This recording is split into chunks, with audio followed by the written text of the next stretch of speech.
Hello! Thank you very much for joining me. My name is Fabled Narrative, and let's get right into this. Is bending genetic? Avatar The Last Airbender. Well, we're covering Hello Future Me's video on the topic, and I guess the best way of doing it is just let's get right into it. My fellow Americans, on July 30th, 2017, almost 3 years ago to the day, I was going to share a clip, but nope, made me cringe too much. I made a promise to you, the people, to make a video on the complicated relationship between bending and genetics. I did not deliver on that promise. Until today. And yes, the cute dog, Evie, is relevant to the video, who you should look at, and love, and like the video. Is bending genetic? That's a little quiet. Let me raise that up a little bit. Yes. Well, actually, no. The real answer is... A wizard did it! It's complicated. Okay, there are 4 parts to the answer. 1. Okay, I'm not gonna let go of the a wizard did it. What are you talking about?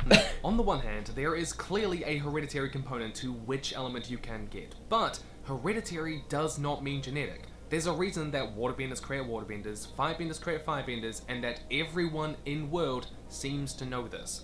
In the comic The Surge, Daddy Azulon was looking for a wife for Ozai, and he said, "The Fire Sages tell me that the pairing of the Avatar's granddaughter with my own will yield a bloodline of great power, one that would ensure my family's rule for centuries after I am gone." The Fire Nation royal family here was known for marrying other powerful firebending families to ensure their bloodline remained strong. The result being incredibly gifted benders like Azula and Iroh and Ozai. Yukon too was an incredibly powerful waterbender, capable of bloodbending without a full moon, and in the legend of Korra, this is treated as a clear explanation for why his 2 sons, Tarlok and Noatok, can do the same. And after the genocide, everyone was pretty much on the same page that the airbenders weren't coming back. The creators even said as much. Aang is the last airbender, so I don't think it's possible for airbending to spontaneously develop in the general population. Yeah, we'll see how that ages, mate. It really is. A wizard did it! Okay. That was interesting. Okay. I mean, I was waiting for him to get to his point, and he just made it. Okay, let's go back. Because the whole point is Avatar The Last Airbender is bending genetic, and I was assuming that it was talking about Avatar The Last Airbender. Okay, let's go back a little bit, because he actually explains a few things that when it comes to Azula, yes. Because when you breed certain things with other people who have here's a great example. Have you ever heard of the stereotype of a woman going and seeking an insemination? I don't know if that's the correct word, but getting a seed right in their belly with that good old ripe egg that they are wanting to get pregnant.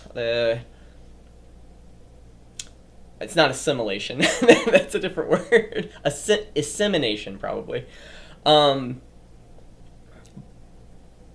What happens there is that don't they try to seek out as the mother, typically a woman, wanting the top tier type of man genetically? Oh, he has a doctorate. Oh my goodness, he's top tier in a specific sport. Oh my gosh, he's 6'2". He's tall, dark, and handsome. Right? Typically a woman would not want to have an egg be impregnated by a short, fat fuck. Right? So, genetically, this is correct. It's like, yeah.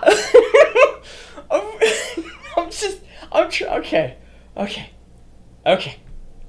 But, let's keep going. Iroh and Ozai. Yukon too was an incredibly powerful waterbender.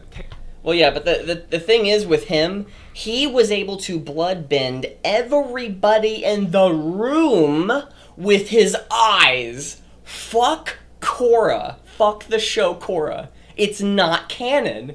Oh, hey, look, here's a depiction that was created by the original creators. Therefore, it must be canon.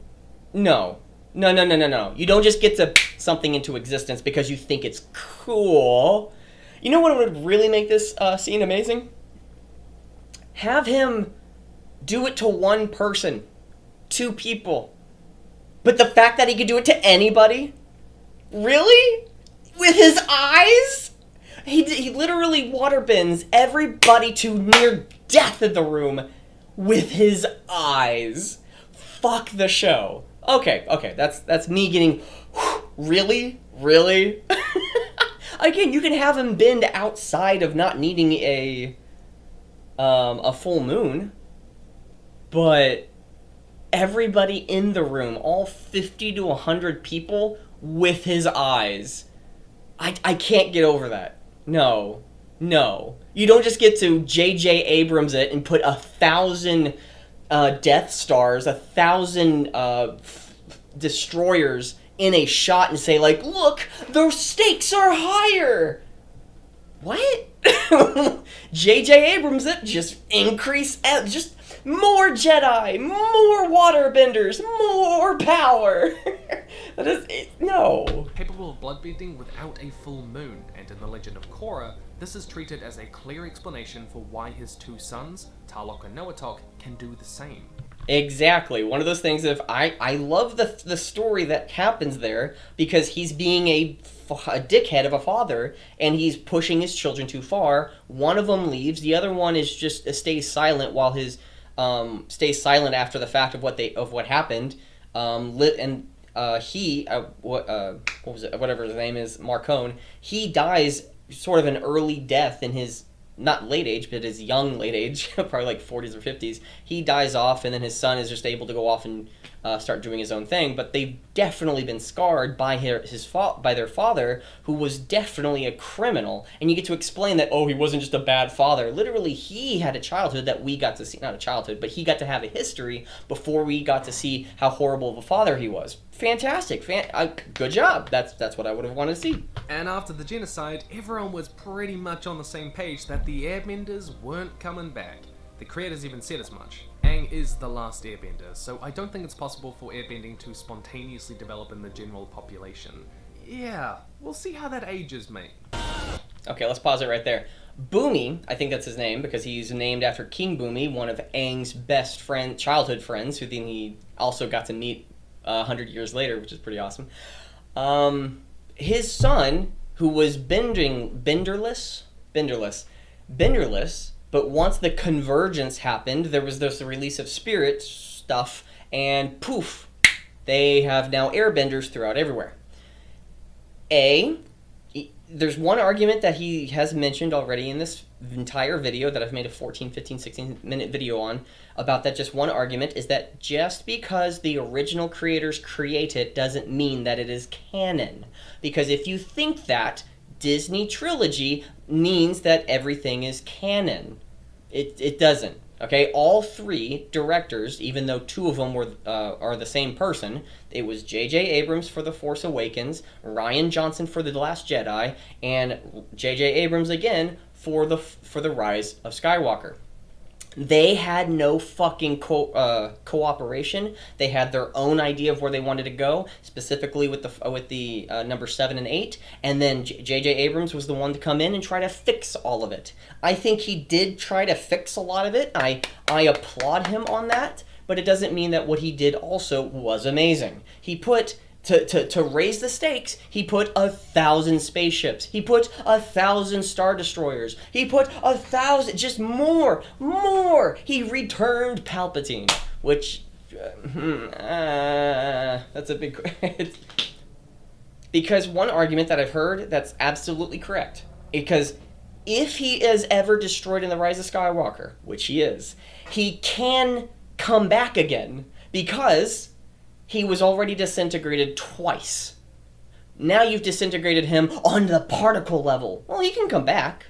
He can come back because you brought him back after an explosion. Well, this is just a bigger explosion. He can be brought back. You can't just say, he's now gone. He was already gone, you brought him back, and then, now it's official. No. That doesn't work that way. It's the same thing here. Just because a creator created it doesn't mean that it is canon within its own universe. Okay, it's the argument. It's not whether or not Boomy can actually receive... okay. It's not whether or not Boomy can receive airbending through this means. But the argument of, like, oh, it's canon, therefore Whatever happens, happens. Nope. It really is. A wizard did it. This is also why Aang believes that only his seed can restore airbending to the world. His loins hold the future of our people. What are you talking about? Where you're going, you won't need any pants. Likewise, Hey, that was clever. But when does he ever say that my seed will ever need it in the original Avatar: The Last Airbender? Because the key question here is, if I'm going to be taking the original Last Airbender, and there's some things that explain a bunch of things in between, and I just go and watch the Korra series, if I'm ever wrong about a particular thing, somebody has to bring up that, oh, that was in a comic book. What are you talking about? I'm pulling from the original series. It should fit within the original series, correct? Unless there was something that they wanted to diverge from the original content, more importantly, the original universe. You can have it explained, but more importantly, it has to fit the original universe, right? creators have talked about how Katara and Aang could only really have airbenders, waterbenders, and non-benders. People born with bending either have bending parents like Haru, or they presumably have a lineage like Toph, who comes from a powerful Earth Kingdom house. We just don't see pure Fire Nation families having waterbenders. Did I just say pure, like the pure Fire Nation race? I mean, I guess that's not far wrong. There's a chance that bending will be passed on, and there's a chance that it won't be in the cases of characters like Boomy. DiMartino even described waterbending as, quote, yeah, Katara's mom and dad weren't. Wait, what? Maybe it's a recessive gene? maybe Yeah, a probably. recessive gene, so they're clearly aware of genetic-like components that decide which elements you can have in the first place. So, question answered, right? Yes. Well, actually, no. Though it might appear genetic on the surface, bending works by a fundamentally stranger system that does share some similarities with genetics. So, 2. Bending is just as much spiritual as it is genetic, but wait, there's more. You need to define spiritual, because spiritual, what do you mean? Because it is of a spirit? It opens you up because of the spirit world? There's a few factors, because there are actual spirits. But if you say spiritual, do you mean our type of spiritual, or this realm's of spiritual, this world's spiritual? It's even stranger than that. The air nomads were known for their entire population being benders, and this is not due to any rigorous eugenics that we know of. We will create a pure air nomad race. No, supposedly their entire population were benders specifically because of their highly spiritual lifestyle. The implication here being that spirituality, either that of those who raise you or the environment in which you grow up, Nature versus nurture, and I think I know where he's going to be going. I'm going to keep watching. But I think, and here's a really good point. I want to at least establish this before we get into what his statement is. If we're going to be going with, it is nature versus nurture. Again, I think it's that you can have your recessive gene, like if you being a non-bender, unlocked through that spirituality that might be in this world. Fantastic. Awesome. That's one thing with when it comes to Amon being able to block bender abilities because he locks, using water bending, the chakras within inside a person. Then can he not unlock the chakras inside of all people? Right? Because if you are able to unlock it, that should be something that happens, right? can give you bending. And we know that spiritual awareness can increase your powers. Checkmate. Oh, wait. I don't know if he's going to be silly here in a moment, but spirituality specifically with the Avatar, that is different. There is something unknown, at least within the original Avatar Last Airbender series. I know that there's an actual legitimate powerful spirit inside the Avatar, and it goes from person to person to person to person after each and every generation. But there is a specific spirit. It is not necessarily spirituality. Because there are very spiritual people who can think and feel and maybe have these waves, but does it actually increase your ability to bend? Right? Mate, atheists, Avatar was always religious propaganda. Airbending skill itself relies on a spiritual understanding, which is why Aang was so gifted in it while Korra was not. Now, it is probably an in-world myth or misconception that... But again, the question is as to why. Why was it always blocked to her? It was never explained. She wasn't humble enough? Which wouldn't... Actually, that's a really good question, and it's more of a curiosity question than anything, is which element would be the one for humility? Would it be air, and because she didn't show humility until she actually hit her lowest point, and that's actually why that she was able to be unlocked and unleashed, and actually have communicate with Avatar Aang, and Avatar Aang came in and was able to communicate with him. He unlocked her ability, and she's now able to do all of it? Again, but humility for only air, she doesn't get air until she just needs to use it. So what's going on there? Again, it looks great, but you ask questions, it's fucked up. Nomads were airbenders. They were so aloof and far apart from the rest of the world, but it stands in sharp contrast to earthbenders. Earthbenders are the rarest per capita, with the smallest percentage of benders for their population. And we also know that earthbending is typically the least spiritual of the four elements. And before any of you keyboard warriors attack me in the comments, this I think I'm already way ahead of you. doesn't mean that there are no spiritual components. Characters like Boomy clearly demonstrate a keen spiritual understanding, but it is seemingly a less common part of how people practice earthbending. I mean, after all, earthbending is about being present in the physical world. This correlation suggests that the spirituality of the place you're born in or family who raise you is a second component in determining whether you gain abilities, both in whether you have them, and it is possible that the smaller role spirituality plays in earthbending compared to airbending means... Okay, so I'm gonna have to listen to that again because we went into there's two different topics that he just transitioned very quickly to. One is, yes, you being born, again, if we were going to be using the real world, if you are born Chinese, there is maybe some expectation that you practice the Chinese culture because of the heritage, the people that you come from have practiced certain things. You must honor them by practicing that as well. It's a common thing throughout the entire world. America was built upon certain ideologies, not a particular set of ethnicity.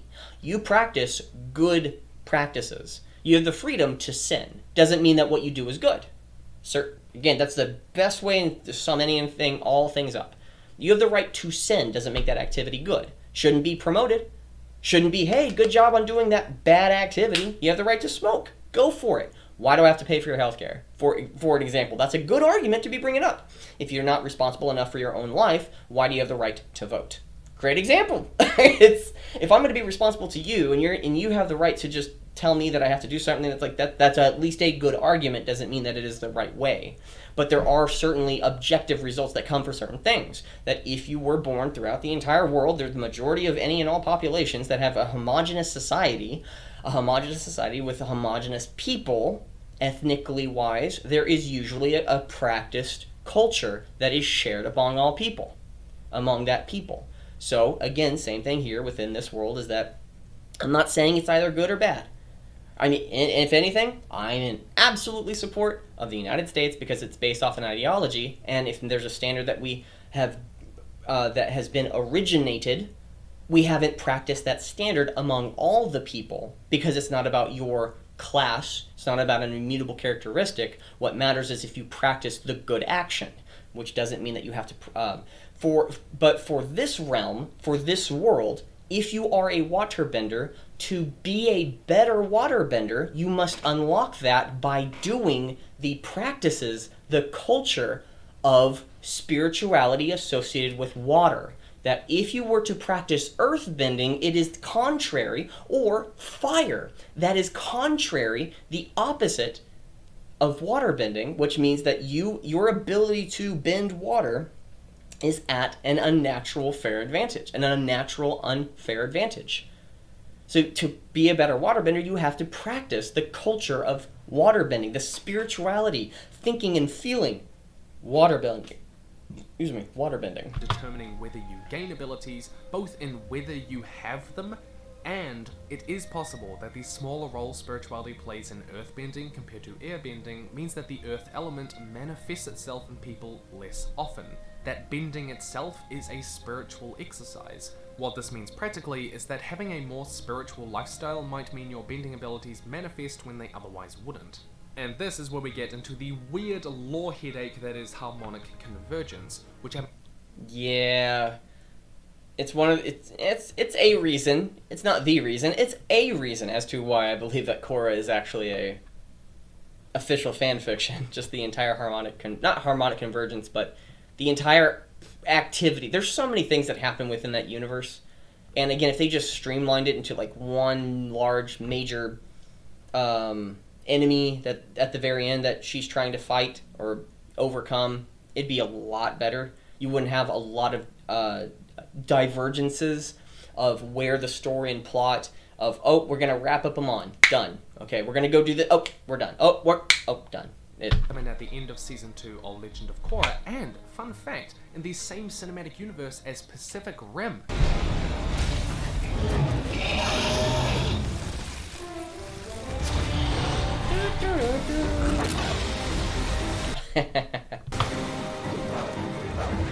Yeah, no kidding. Either way, harmonic convergence created a host of new airbenders, one of which was Zahir.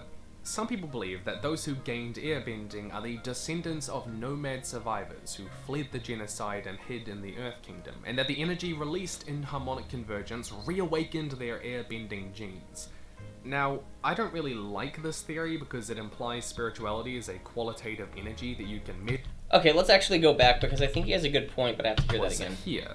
Some people believe that those who gained airbending are the descendants of nomad survivors who fled the genocide and hid in the Earth Kingdom, and that in one of those things, there was an argument that I heard from Tiny Renegade, commenting on one of my videos, is that, how to put it, that airbending was not genetic, and because the nomads were airbending came from other people having airbending and went to the air nomad civilizations. Wrong. that was the argument. It was like, no. But one argument that I think he's going to be going towards is that because they were practicing, regardless of whether conscious or unconscious, the spirituality of airbending is for them to have the non-bending trait or characteristic, but actually gets in the way of how are they able to have unlocked their airbending if they were not descendants of airbenders. Because Katara's parents were non-benders, but the quote-unquote recessive gene passed on to Katara. Not Sokka, but to Katara. And Katara was able to have it. So Sokka's children should be able to, maybe and possibly, be waterbenders. Now, an interesting thing would be to have a waterbender, earthbender mate, and then a firebender, earthbender, like all the combinations, like all 16 combinations, have them all mate and see like what once gigantic super baby would create, like of all the bendings put together. Energy released in harmonic But again, if he's going to be going down the direction of you are practicing airbending, or like you're more naturally of an airbend, like Zahir. One of my favorite villains. I think Amon is just top tier. They kind of mess him up, sort of, but I love I absolutely love his story arc, despite things. But I love Zahir because he's real solid of a character. He has his explanations examined. He has his reasonings that are absolutely correct. Like, I agree with them, but I think his execution is horrible, which makes a good villain. You believe or at least sympathize with why they think the way that they think in the world, and then their executions are just too extreme. I think that's just stereotypical, amazing bad guy. That's awesome. Go with that. Picture perfect awesome. A great example is V for Vendetta. V for Vendetta, the main character V, is a vigilante. He is. But the thing is that you understand why he does the things that he does, but if you didn't know why he was doing it, you would think that, what the hell are you doing to this person? You killed him? You maimed him? You poisoned this guy? Why? But when you start to understand why he's doing it, you're being like, wow, man. So again, being an anti-hero versus a villain, I don't know if I'm using the word anti-hero correctly. I'd like to say that he's an anti-hero, but technically is just more of a vigilante, but at the same time it's more towards vengeance. It's interesting. I think he's more towards vengeance rather than being a vigilante. A vigilante is going to be fighting for justice, while he is technically fighting for justice, but more importantly just avenging the people with whom they have hurt in past, so then to remove them, snuff them out or something. I don't know. That's a really cool topic to bring up. But the spirituality of somebody practicing that, I think is correct, but you cannot do that to people without that recessive gene, correct? It's one of those things that if they establish that in the original series, that just one little thing, which I don't really care. It's not real life. So again, what we think about it in the real world, it can be wrong to practice that, like, oh, we need to have a super baby, so you and I we need to get certain people to mate together and have great, gigantic super babies. Which would be awesome to have super babies like flying around with lasers and they're still like 3 years old. Man, cities would be destroyed. A great example would be Megamind. Convergence reawakened their airbending genes. Now, I don't really like this theory because it implies spirituality is a qualitative energy that you can measure and use and... Oh, that's the reason? No, that's the wrong reason.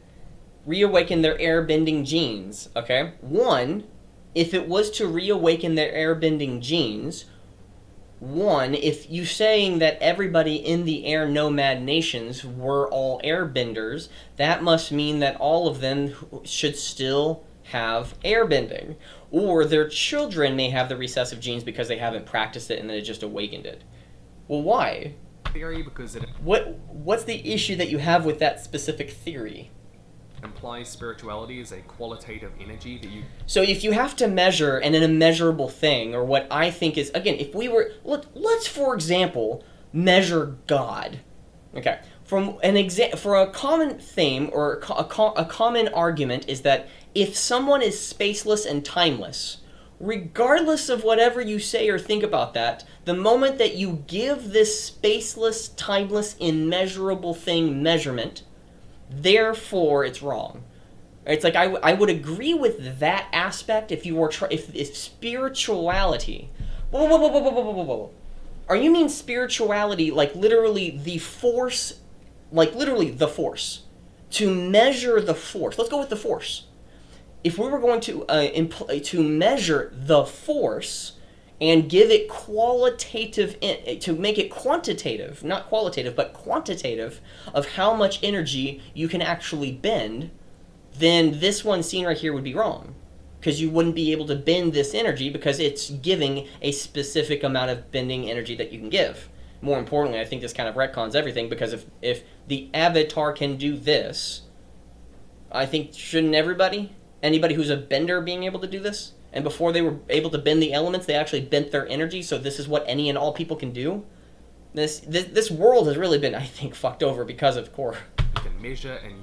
Korra, I would have loved to see many different things happen, because it seems as though it would have been more...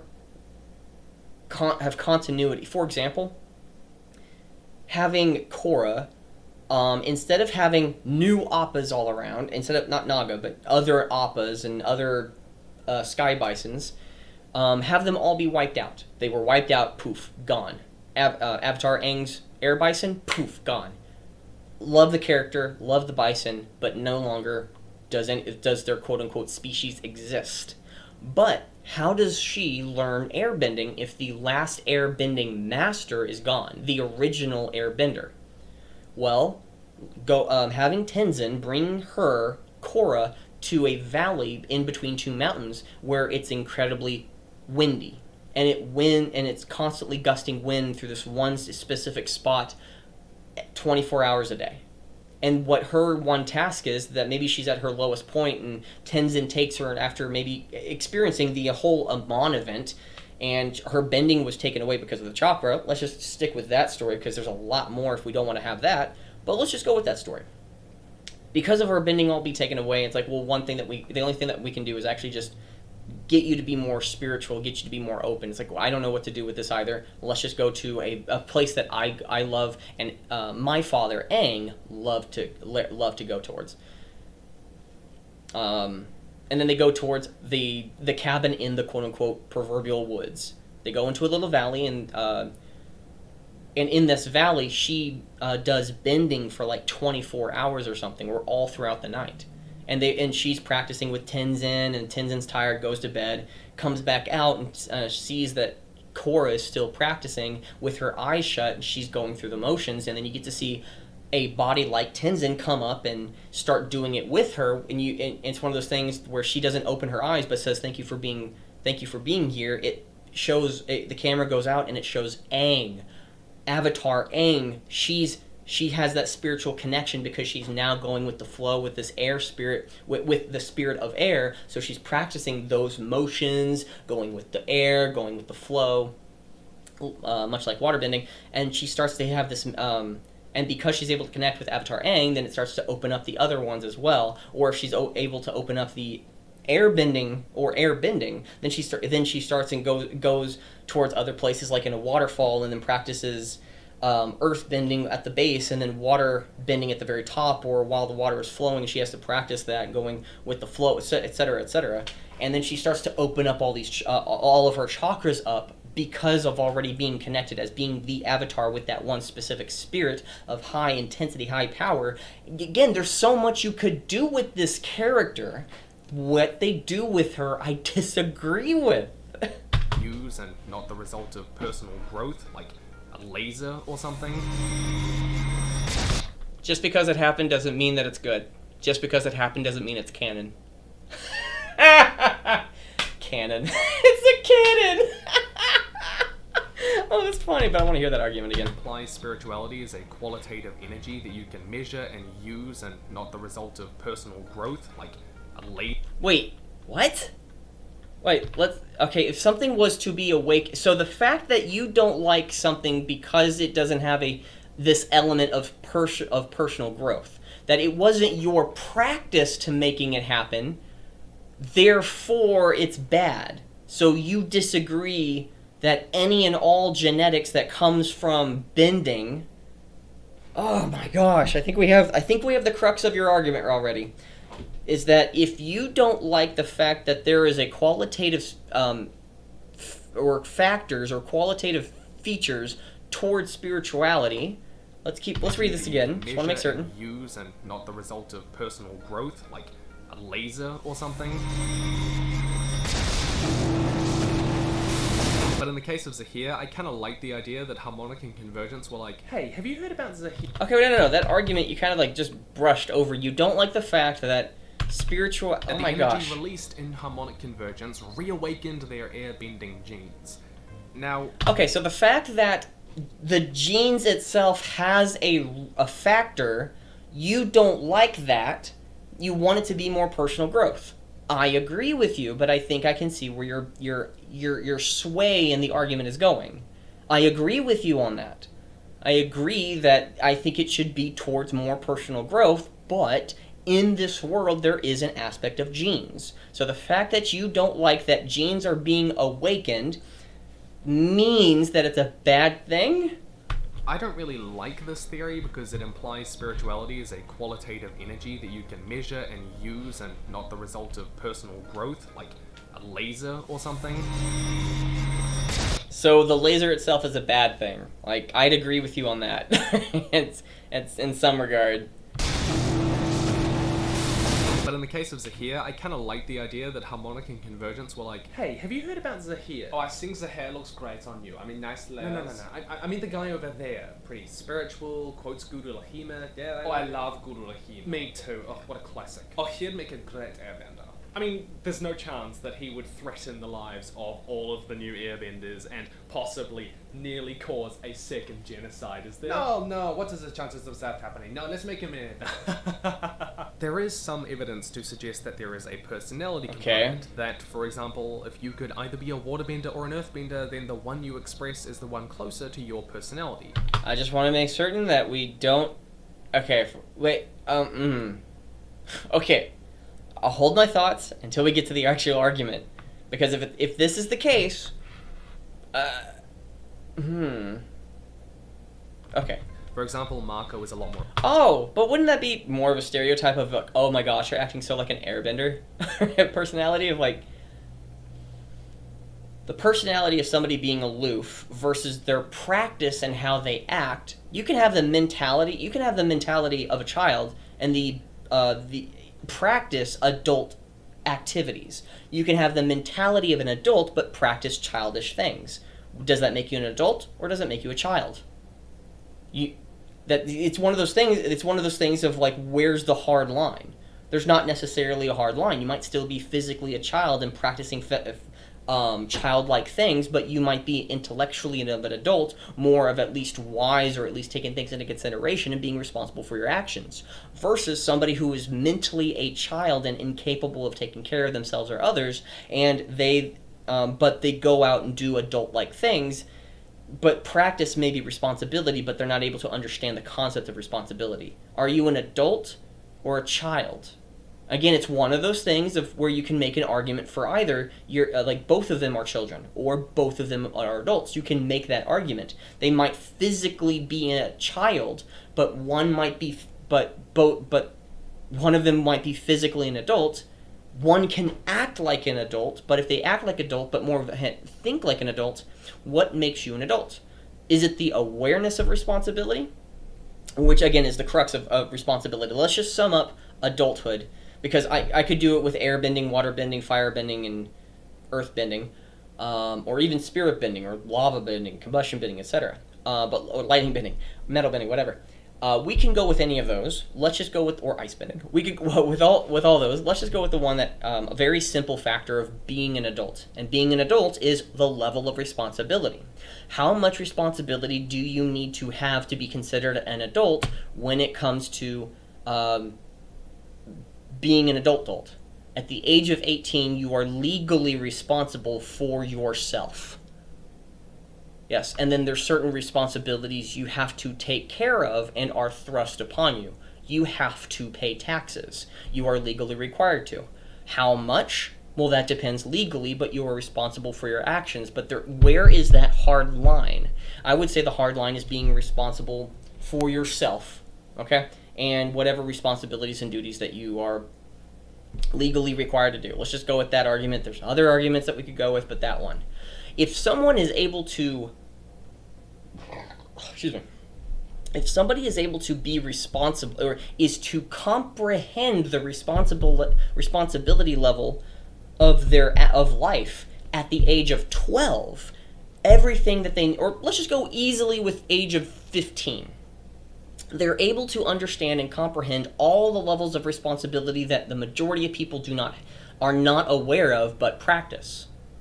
But they practice childlike activities. If that's the case, then they are still a child. Because even though they may have the personality of being an adult, doesn't mean anything if they are practicing being a child. Again, you can have the comprehension of an adult and have the practice of a child. It's the practice that matters. So your personality should not give a fucking damn about your bending. Great example, Toph. She practices earthbending. She has the personality of an air nomad. Go out, do my own thing, live my own life. Hey, peace, dude, hippie stuff. No rules for me. Thank you much, buddy. But she practices earthbending. So the thing is that regardless of whatever your personality is, so again, him saying that it's all about the personality, no, that should not have any weight. It shouldn't. Now, again, you can have the personality overlap with your practices, and your personality can influence those type of practices that you take, But in of itself, what matters most is not the personality. It can have an influential factor, but the thing that matters is the practice. Do you practice airbending, or do you practice the air nomad type of lifestyle? If someone comes to you and starts punching you, do you try to evade, dodge, and move away? Do you try to just take this pacifist point of view, or do you try to defend yourself? Because if you defend yourself, then that's taking a very air culture type of lifestyle practice. Then the one you express is the one closer to your personality. For example, Marco is a lot more explosive and emotional and a firebender. No, I would say that Korra, of all people, is the explosive. No. Mako. What? What the fuck? No. Mako is more cool, calm, and collected more than anything. I'm on episode 4 or 5. I don't know which one it is. I'll have to go back. I think I finished 4, and I haven't done anything with it. Episode 3 I've probably put, because I'm doing a few edits trying to make certain that it won't get copyrighted from actually watching the full episode. But what are you talking about? Mako is not this explosive hothead. Korra has been explained as been an explosive hothead, has been proven multiple times to be rush into combat, think about consequences later. I'm very good at it, so therefore, let's just do it. Let's just do it, guys. Let's just do it. She challenged Amon by herself. You think that's the practice of an earthbender? No. It's a firebender. Oh my gosh, it's just the same arguments over and over. But Mako is the cool, calm, and collected one. If anything, his personality is of Earth. Korra is the one that would have the personality more towards fire. I'm saying that, making certain that, hello future me, if you're listening, that's what's happening. I don't know where the fuck you're getting these examples of personalities. You're wrong. Wow! While Bolin, his brother, is a lot more patient, a peacemaker. No! What? He has more of an airbender mentality. He's more wishful, hopeful, spiritual. Hey guys, we could do this. Why? Well, I just think we can do it. That's more of an uplift, non-grounded, non-burden type of lifestyle. He has an airbending personality. Bolin, the earthbender, has more of an airbender personality. Mako, his firebending brother, has more of an earthbending personality. Your personality seems to not have any effect whatsoever because he's pushing so hard on, his personality. One, you got the personality wrong. Excuse me. Wow. Oh my gosh, this is so cringe. Unless he's saying that because Bolin is an earthbender, therefore he has an earthbending personality. Wow, what shallow reaches have you gotten over? Like literally, it's going fishing with a tin can and string. Holy shit, dude! You want to try a bit harder? Wow. Oh, while it's Bolin. I probably said Berlin. It's Bolin though. And he inherited earthbending. And Korra, though expressing earth, fire, and water from a toddler age, could not express airbending till a lot later in life because her personality just didn't take to it. Why? Her personality being of Earth? I thought. No. Oh no! No! Oh my fucking god! Are you fucking kidding me? She just needs to bend air to make certain Mako doesn't have his firebending being taken away by Amon in the hallway. She just needs to airbend. She airbends. The plot literally requires her to airbend. It's not that her personality changes. If anything, how does her personality change within that moment? What?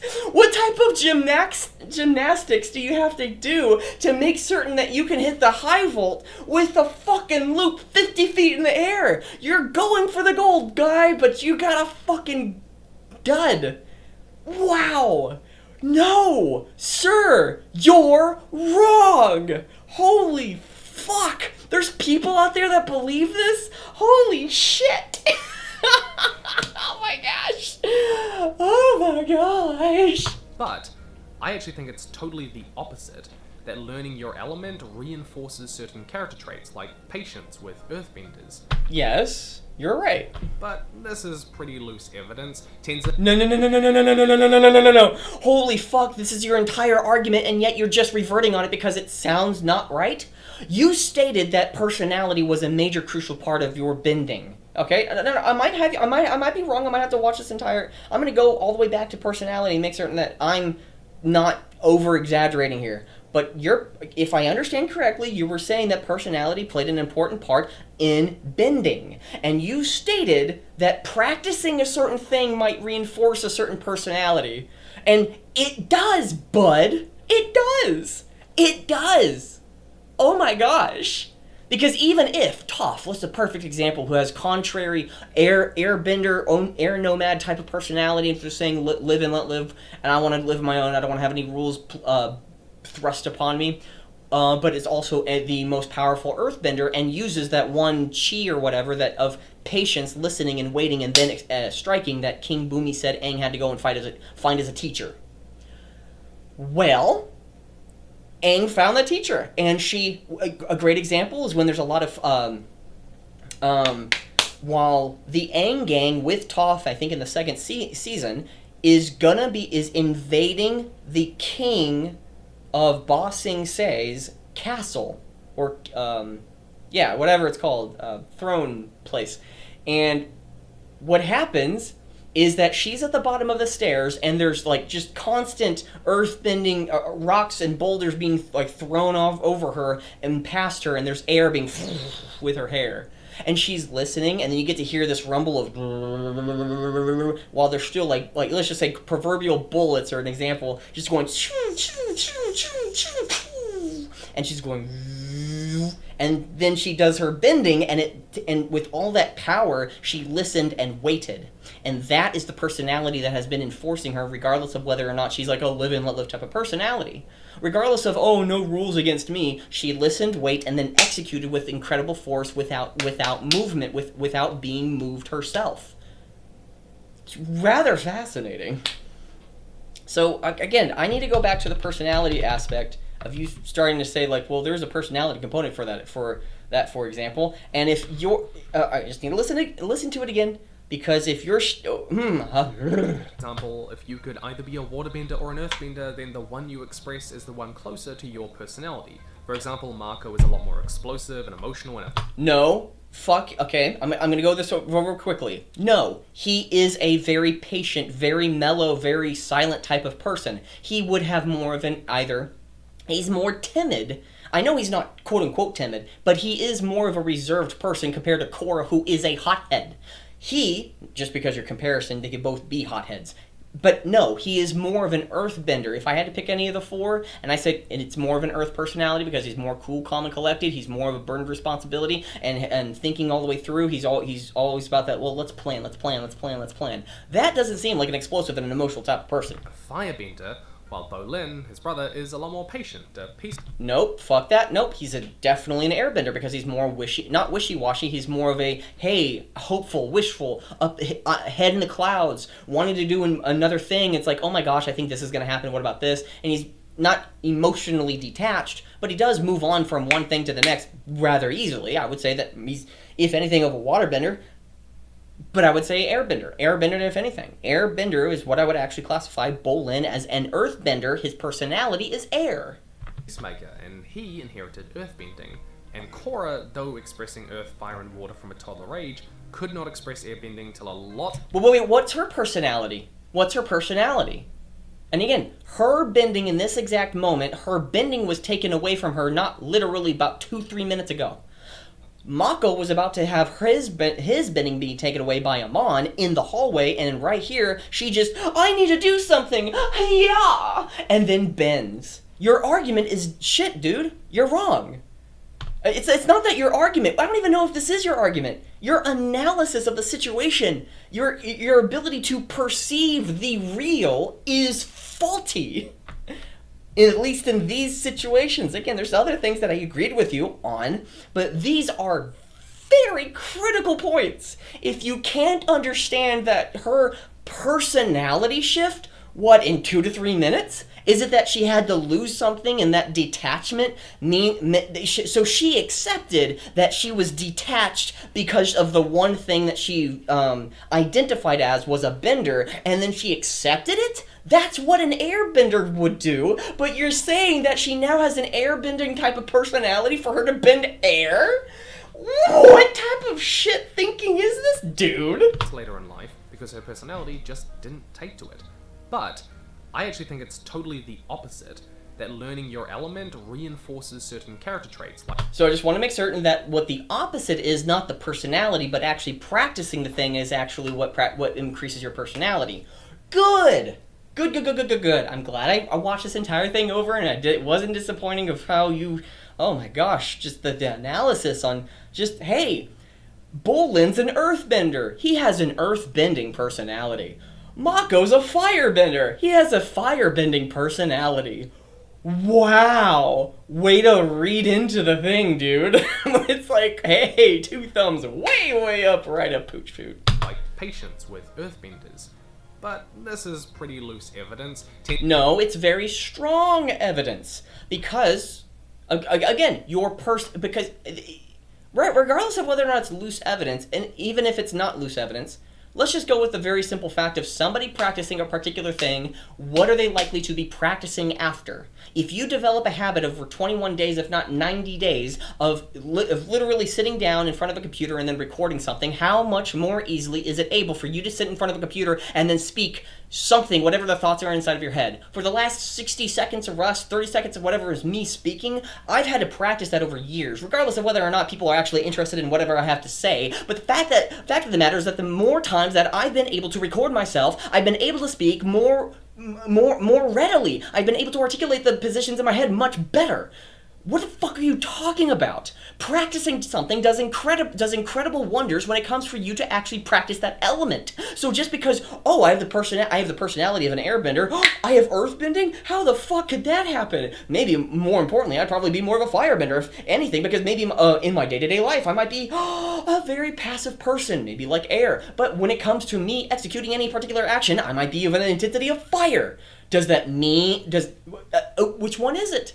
Is it the practice of a particular thing and that's why you're able to do it because maybe it opens up some of the chakras inside your fucking body? Or is it personality? Again, I would say, just like what I think you are agreeing with, is that it is actually the practice, but you're saying it's such loose evidence. Well, if you're going to be practicing something, wouldn't certain chakras be activated? Wouldn't your neurology being activated in certain practices make you more able to do it the next time that you do it? People who are able to publicly speak it with such rigorous articulation, dedication, focus, and adrenaline, able to get the entire audience rallied up. Somebody who's never done that before, going on stage and stuttering, being nervous about the situation, versus somebody who's able to go on stage and being able to do it for the first time. You might have a natural talent for being able to do it, but what do you need to do to be able to get to that level? You need to practice. You practice and practice and practice and practice and practice and practice and practice, and over time you'll be able to do it much more easily, much more readily. So again, I would absolutely agree with you that it has everything to do with how you practice. Again, one argument that I heard from Tiny Renegade that I fundamentally disagree with is that there are certain people who are just quote-unquote sensitive to metal bending, therefore everyone else is not prone to metal bending. And my case is, well, if you're an earthbender, you have the capability of doing it, because there are how many LeBron James, regardless of whether or not you agree with his politics right now, which you don't do politics within sports. It's an escape, but if you that's it. That's all political I'll get. Regardless of whatever you think about his politics with LeBron James or Stephen Curry. Stephen Curry is, I think, a better example, but again, politics within basketball. Stephen Curry or LeBron James, how many people have the natural talent to be better than both of them combined are out there in the streets? But because of either their attitude or their environment, they're fucked. They've been fucked over by their own actions or the actions of others and are not able to get that leg up and be better than them. How many people who have the ability to go onto stage and speak power to people and get them motivated and rallied up and actually excel at life? How many people exist but are afraid of actually public speaking, so they never take the first steps because they never want to do that first action to get past that fear? I would say that there's a lot. Almost every single person on the planet has the availability to do that. Nick Vujicic, or whatever his name is, he literally has no arms and legs, and yet he stands on stage and makes people feel really good. Not because of, oh, look at my life, I have no arms or legs. No, he gets on stage and he's really happy and he's He has 4 children, no arms and legs, and he has children. He went skydiving, he's been surfboarding, he went skydiving, he has had an entire life, and even more so. And he goes to prisons and prison after prison, speaking and preaching the gospel, which is something I never knew about him until I was just watching a speech of his in prison. I was like, oh, this is kind of interesting. I clicked on it and watched it, and it was actually him just doing it, his entire speech, rather than just in the public, but instead he was doing it for Christianity because he himself is a convert with Christianity. You could say like that could have a biological or neurological reason as to why he did that, but in of itself, regardless of why it happens, is that he's able to do it. There's a fear that he got past of there's an experience he had to overcome with his arms and legs not being on his body, but he found a way to live a personal, phenomenal, loving life that he can share it with. His wife is hot. I'm just saying, his wife is hot.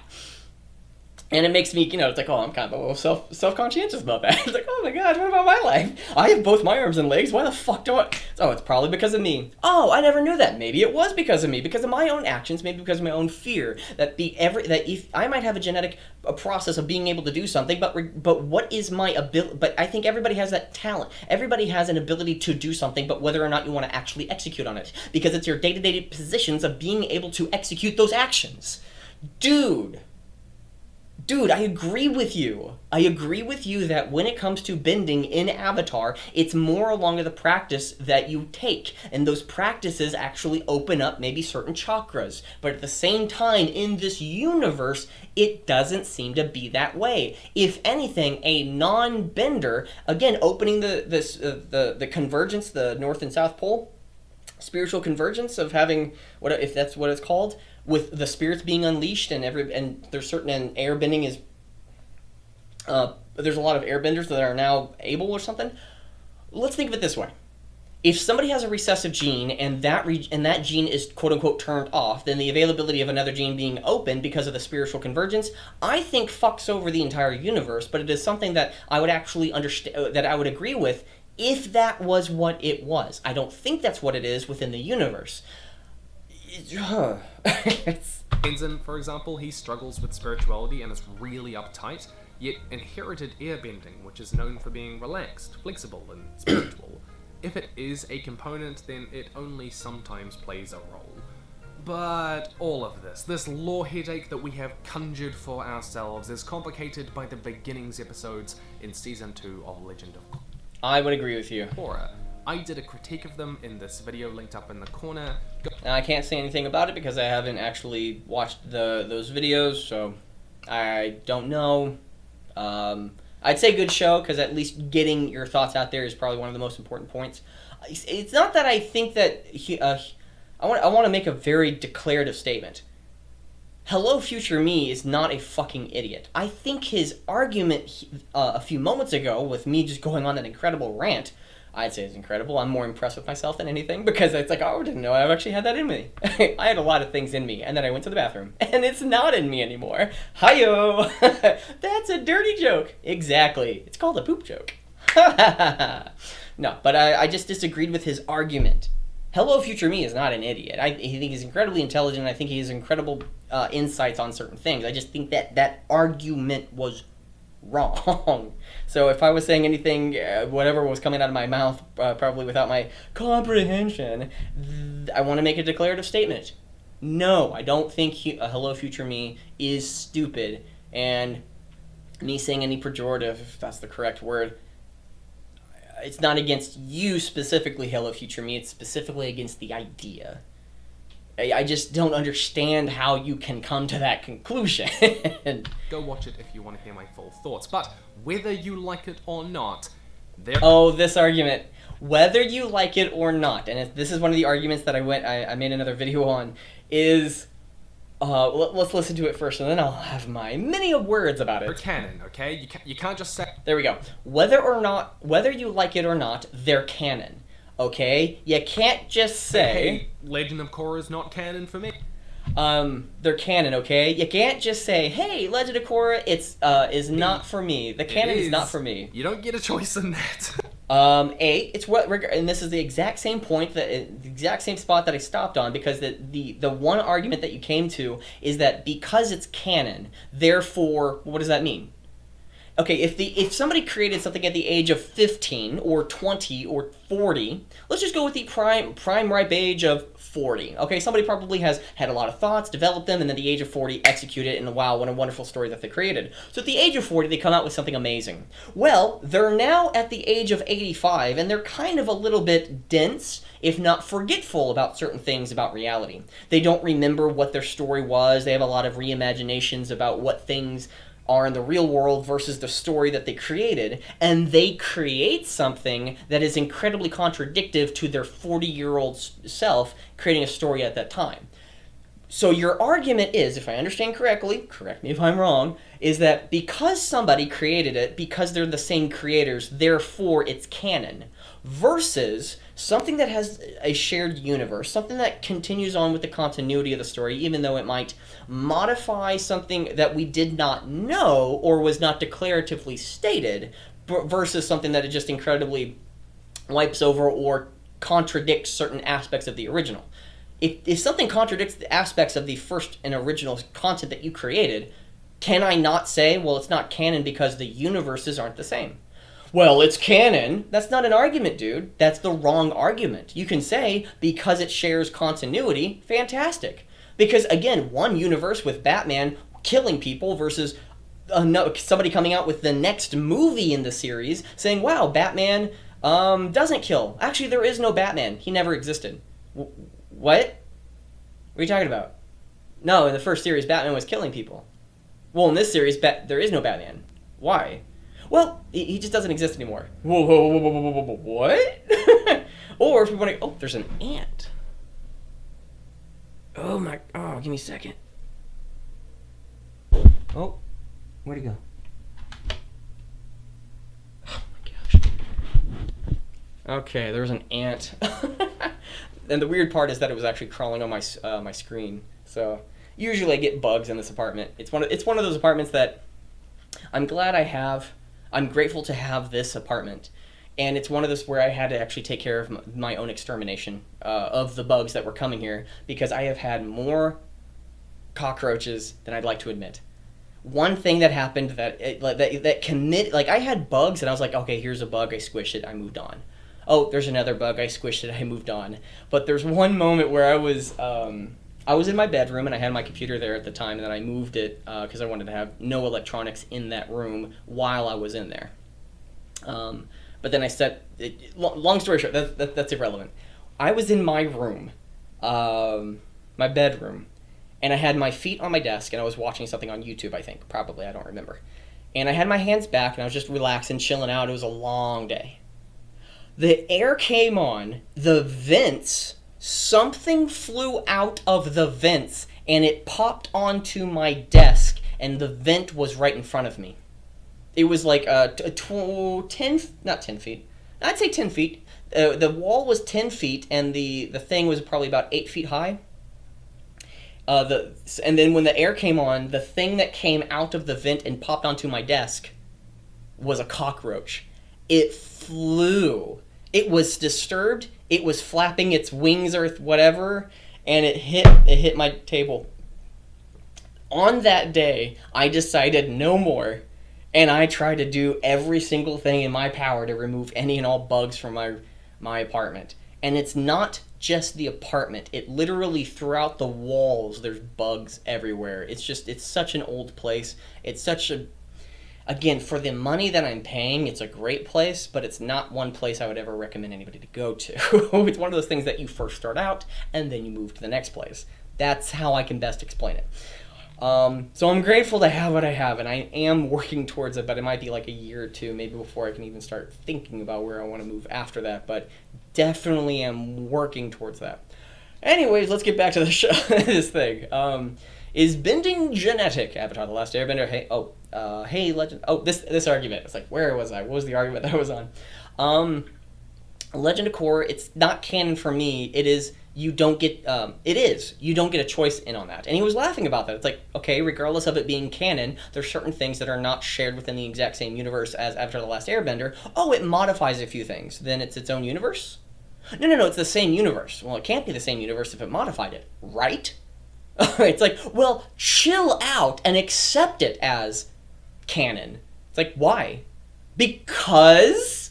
And there's no good argument you can actually give that says, okay, well, because it shares certain things, but there's certain things that are not shared.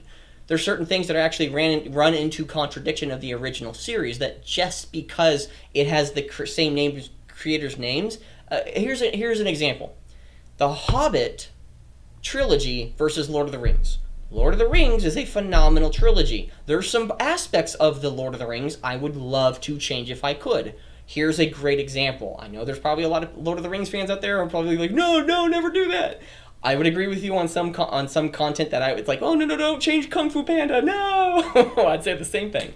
But Legolas, I think, is a little too far-fetched of a character. I know he's a thousand years old. I don't know if he's like 86 or whatever, but he is a very skilled and trained warrior. I had no problem whenever he was killing everybody on screen and never getting hurt or killed. But a few moments made me go like, no. He put down a shield, was going downstairs, and was shooting a few orcs while literally gliding or sliding skateboarding. I was like, that was a little far fetched, but it didn't really. It kind of took me out of the moment, but it didn't ruin it. But then the Oliphant that he killed, that was just over the top for me. Like, no. I don't mind him being absolutely glorious in all of his triumphs and never getting hurt. But then they keep going even further than that with over CGIing the entire battle between Legolas in the Hobbit trilogy with the one orc. It's just over the top CGI where they could have simplified it. But again, it's one of those like J.J. Abrams styles. More.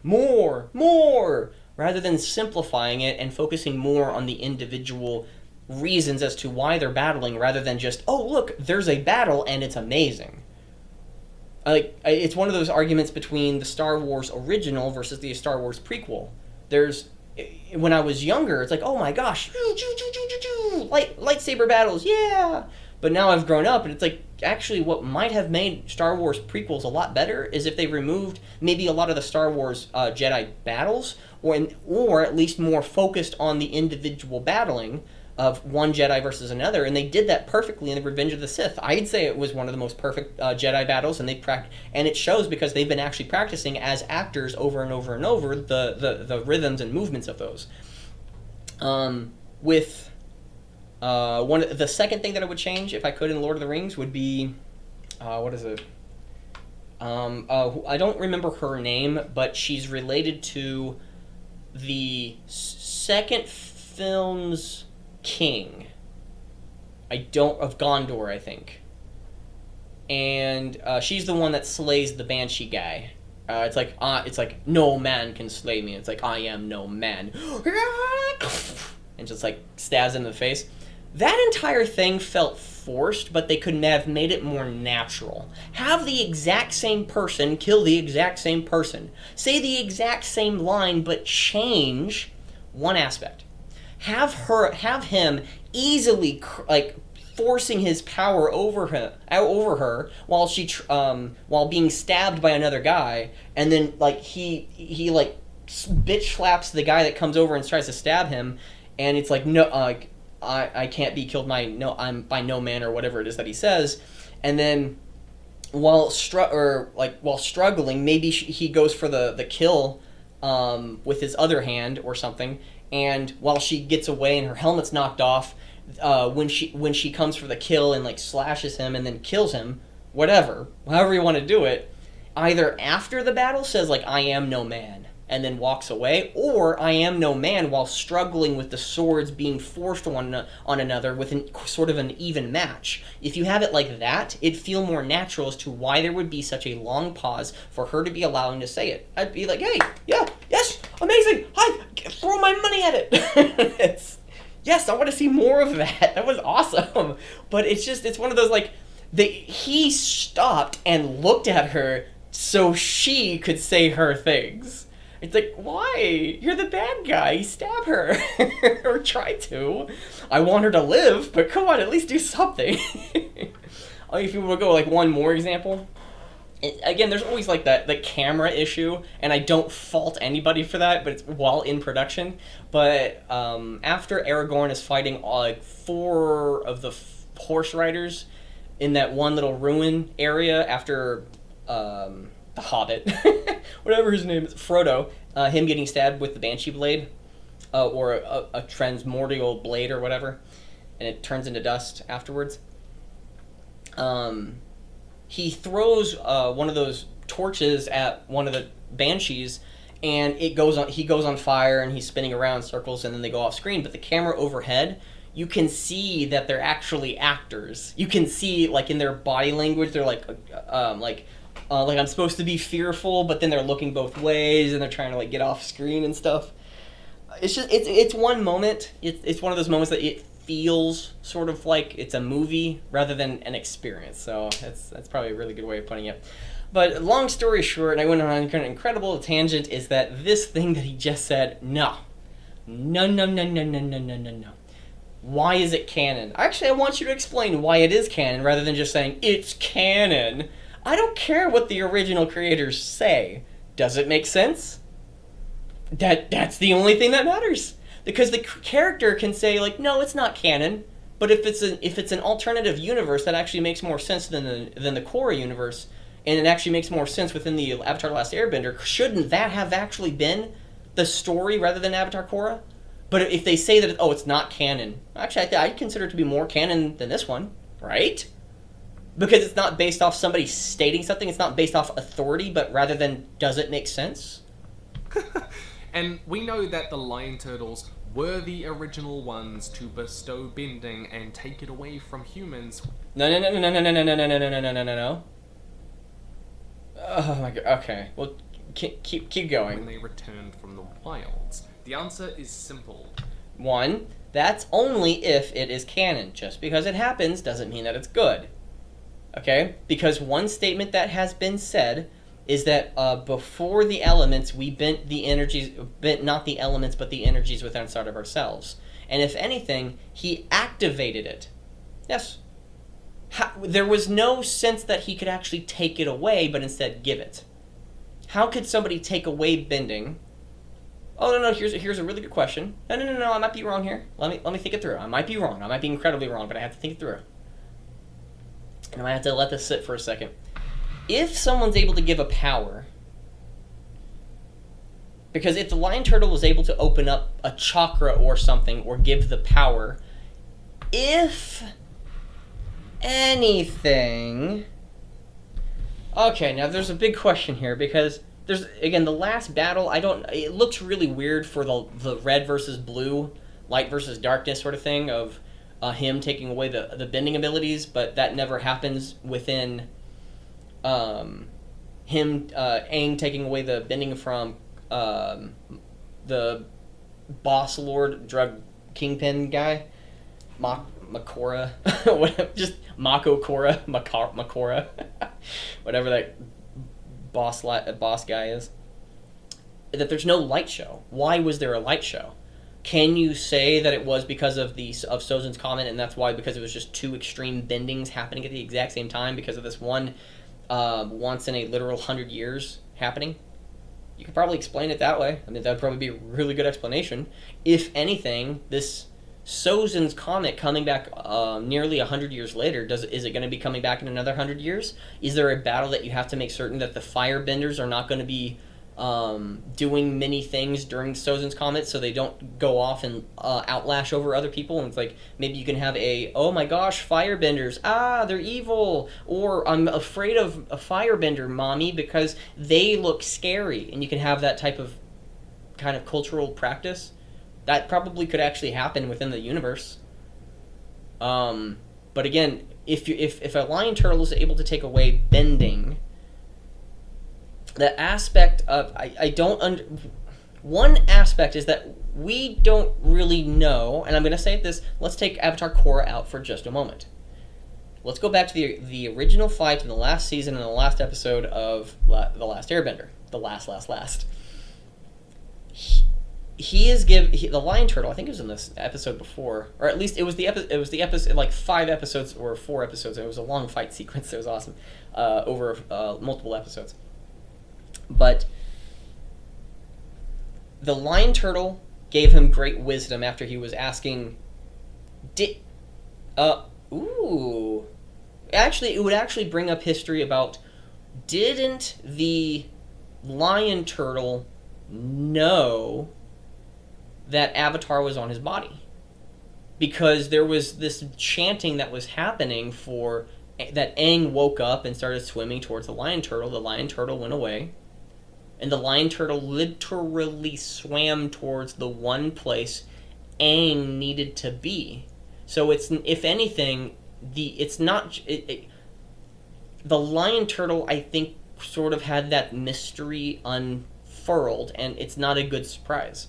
Because the lion turtle swam from Ember Islands, I think they were staying at, towards the one battle spot, the one place that they were actually going to battle, knowing that there was actually this future, that he could actually see the destiny of the Avatar, which is an incredible aspect. So it's one of those things of, like, if a lion turtle is not able to know, if any lion turtle is surprised, I think in Avatar Korra, which I'd have to watch the series, then that actually undercuts any lion turtle. Oh, it was just that one specific lion turtle. Well, where is that lion turtle? Is that lion turtle, do they ever get bred? Is it just they were born from the beginning? That would actually that would create an incredible thing, but why do we need to know what happens in the beginning? If anything, Avatar Aang only needed to know the history of something, of a past of people, without actually explaining any and all magics. But Avatar Korra went back to the furthest it possibly could to try to understand not the magics, but the origination. It's like going back to the Big Bang, or God created the heavens and the earth, or something. It's like you get to see the original thing of any and all things. It's like, well, why did you need to know the original? Oh, because of the spirits. Okay. It's one of those things of, why, if it is a spirit, why didn't any of the thousands or hundreds of generations that came before Avatar Aang or Avatar Korra ever be able to communicate with the spirit? Why was the spirit unable to communicate with her? Is it because they were in the physical realm or something? That's a big question. I mean, it's more of those things that I would love to have actually established before we actually created Avatar Korra, because if we just go with by whatever Korra came out, therefore let's go with whatever Korra came out with. I'm just baffled by this. And it's one of those things that I just don't accept on its face value. That because the lion turtles were able to take away, well, why? If anything, that doesn't again, it's one of those, it's a creative aspect. I just think it undercuts the validity of what a lion turtle can and cannot do. Can they give it? Yes, but why would they either take or give certain elements for them to be living on their back? Why? I mean, again, it's a very creative aspect, and if this was like the first episode, or Korra was the first episode, there'd be an entirely different argument, because that's what happened first. Then with its own universe, what would play out from there? But Avatar, again, it seems like to be in a reimagination of the original content, which seems to be its own universe, which means it's not canon, not regardless of whether or not it was created by the original creators. If anything, it doesn't have the main head writer, thus it has a different script, a different explanations for things. So it's not canon by just this one point. Wow. Thank you. Wow, all that just to come to that conclusion. I feel a little bit better, actually. Lion turtles are expert geneticists who gene splice with their mind. Yeah, this is them editing human DNA. Mystery solved. No. Or maybe. No. Aang also... Well, it's one of those things of, again, you're saying, well, okay, oh, whoa. I think we actually debunked a lot of his argument already, and anything that he is now basing the rest of this video on the fact that it is canon. And he's just stating that it is canon. I think I have presented something very specific as to why it would not be canon. The lion turtle was able to know the destiny of the specific avatar. Why was that? Well, he was at that one point at that one time. Avatar Aang, whoa, heard the noise, got onto the lion, swam to the lion turtle's back, woke up, and then after maybe an entire day of trying to figure out things and communicating with the other avatars, the lion turtle swam to the one place he needed to be, and because of that, knowing that the destiny of the avatar, there was a spiritual connection there, that it wasn't just, oh, you as a regular human, you get to live on my back. I don't see how that has any connection. If anything, why would somebody be taking away or giving a certain bending to live on their specific back? Again, creative it is, but doesn't share the same universe. That's just one aspect in one episode that changes the entire dynamic of the entire series. So it's not canon. But the fact, without giving a reason why it's canon, he just says, it's canon, so shut up. Now, because I've established that it's canon, by simply stating that it's canon, now any and all arguments that I base upon the thing I declared canon, everything that I say is now valid of an opinion. No. All that explanation for that one point. Him stating that it's canon, and then, well, without you thinking, without you questioning, everything else that I say from here on out, it's canon. No. Why is it canon? It's canon. Well, why is it canon? It's canon. Why is it? It's canon. Whoa, canon. It's canon, guys. Don't look over there. It's just canon, guys. Why? And you can never say that because it was created by the original creators. I don't fucking care if, okay. So, okay, it's an argument that I'll keep coming back to because it's a very weak argument about what makes something canon. George R.R. Martin, for example. Oh, no, the R&R or J&J or whatever their name, the D&D, Dumb and Dumber or whatever their names are that created Game of Thrones, the TV series. Seasons 1 through 4.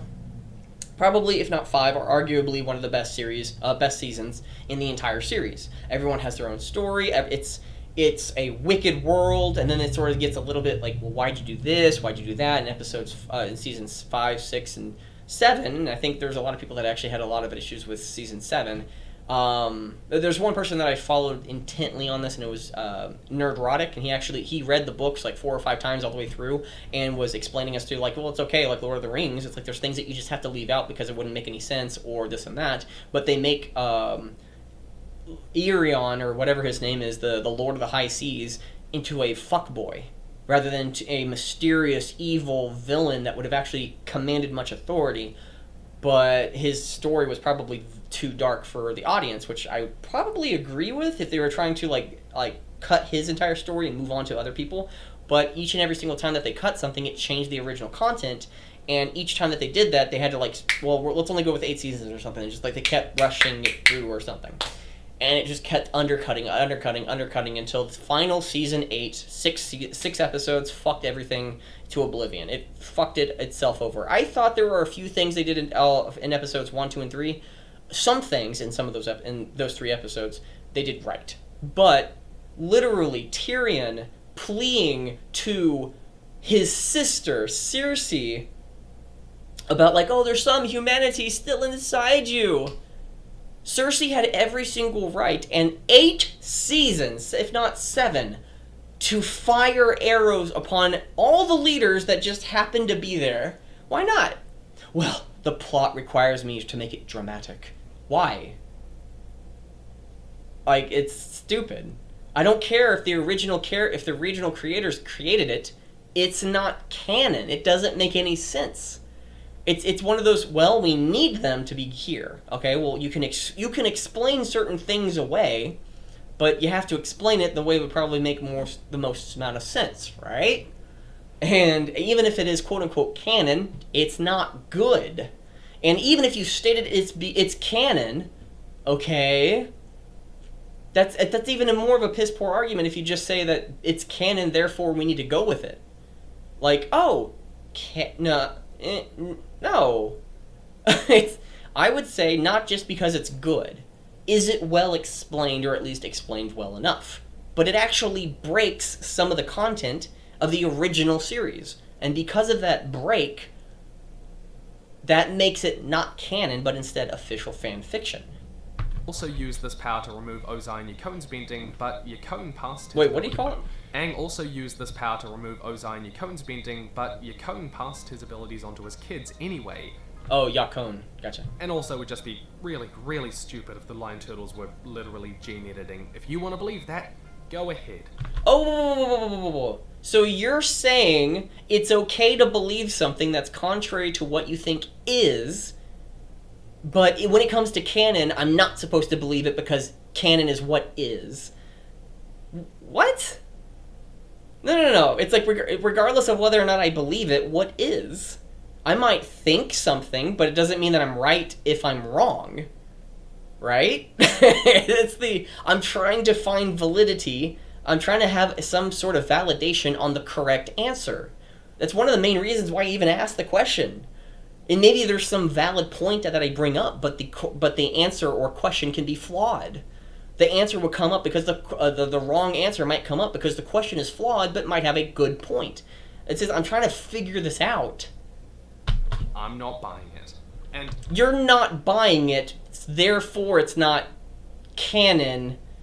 Well, wait. No, you say it's canon, but you're not buying the thing that they're gene splicing.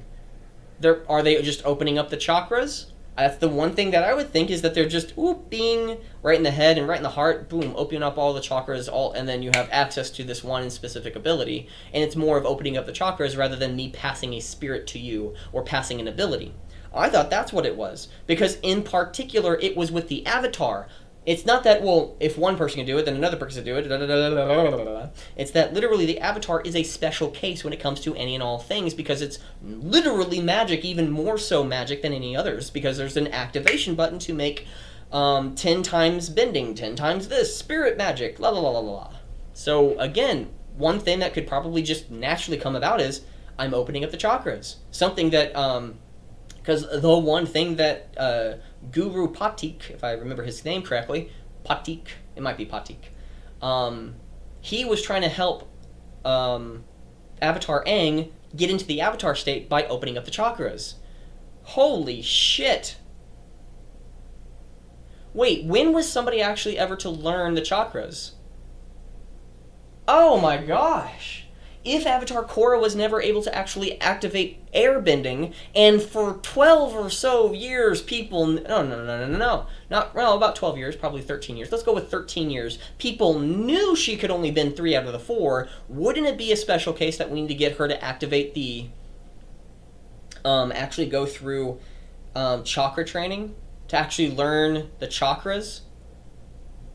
He doesn't... holy shit! No, this is not canon. Avatar Aang is to learn to get into the the Avatar state before he knows firebending. Actually, he was able to learn firebending, it's just he didn't practice it. So, here's the question. If he was able to practice all 4... So, again, it's one of those questions of... I'm trying to figure it out. If he's trying to figure out how to... is an avatar able or only able to learn how to open up all the chakras to get into the avatar state after they have all 4 elements being able to be bending ability, and that's why they waited? But they literally skipped all of it by having Avatar Aang just come over and then, boop, you have all your bending now. Well, that's fucking stupid. Yeah. Yeah. That's... Because one of those things of, like, she could have gone through some of those trials and tribulations. Maybe you could have had it this way if you didn't want to have her go through the entire, like, oh, we've already tried, let's go opening up all our chakras and stuff. Well, what about this? Having the entire season based around all 7 chakras.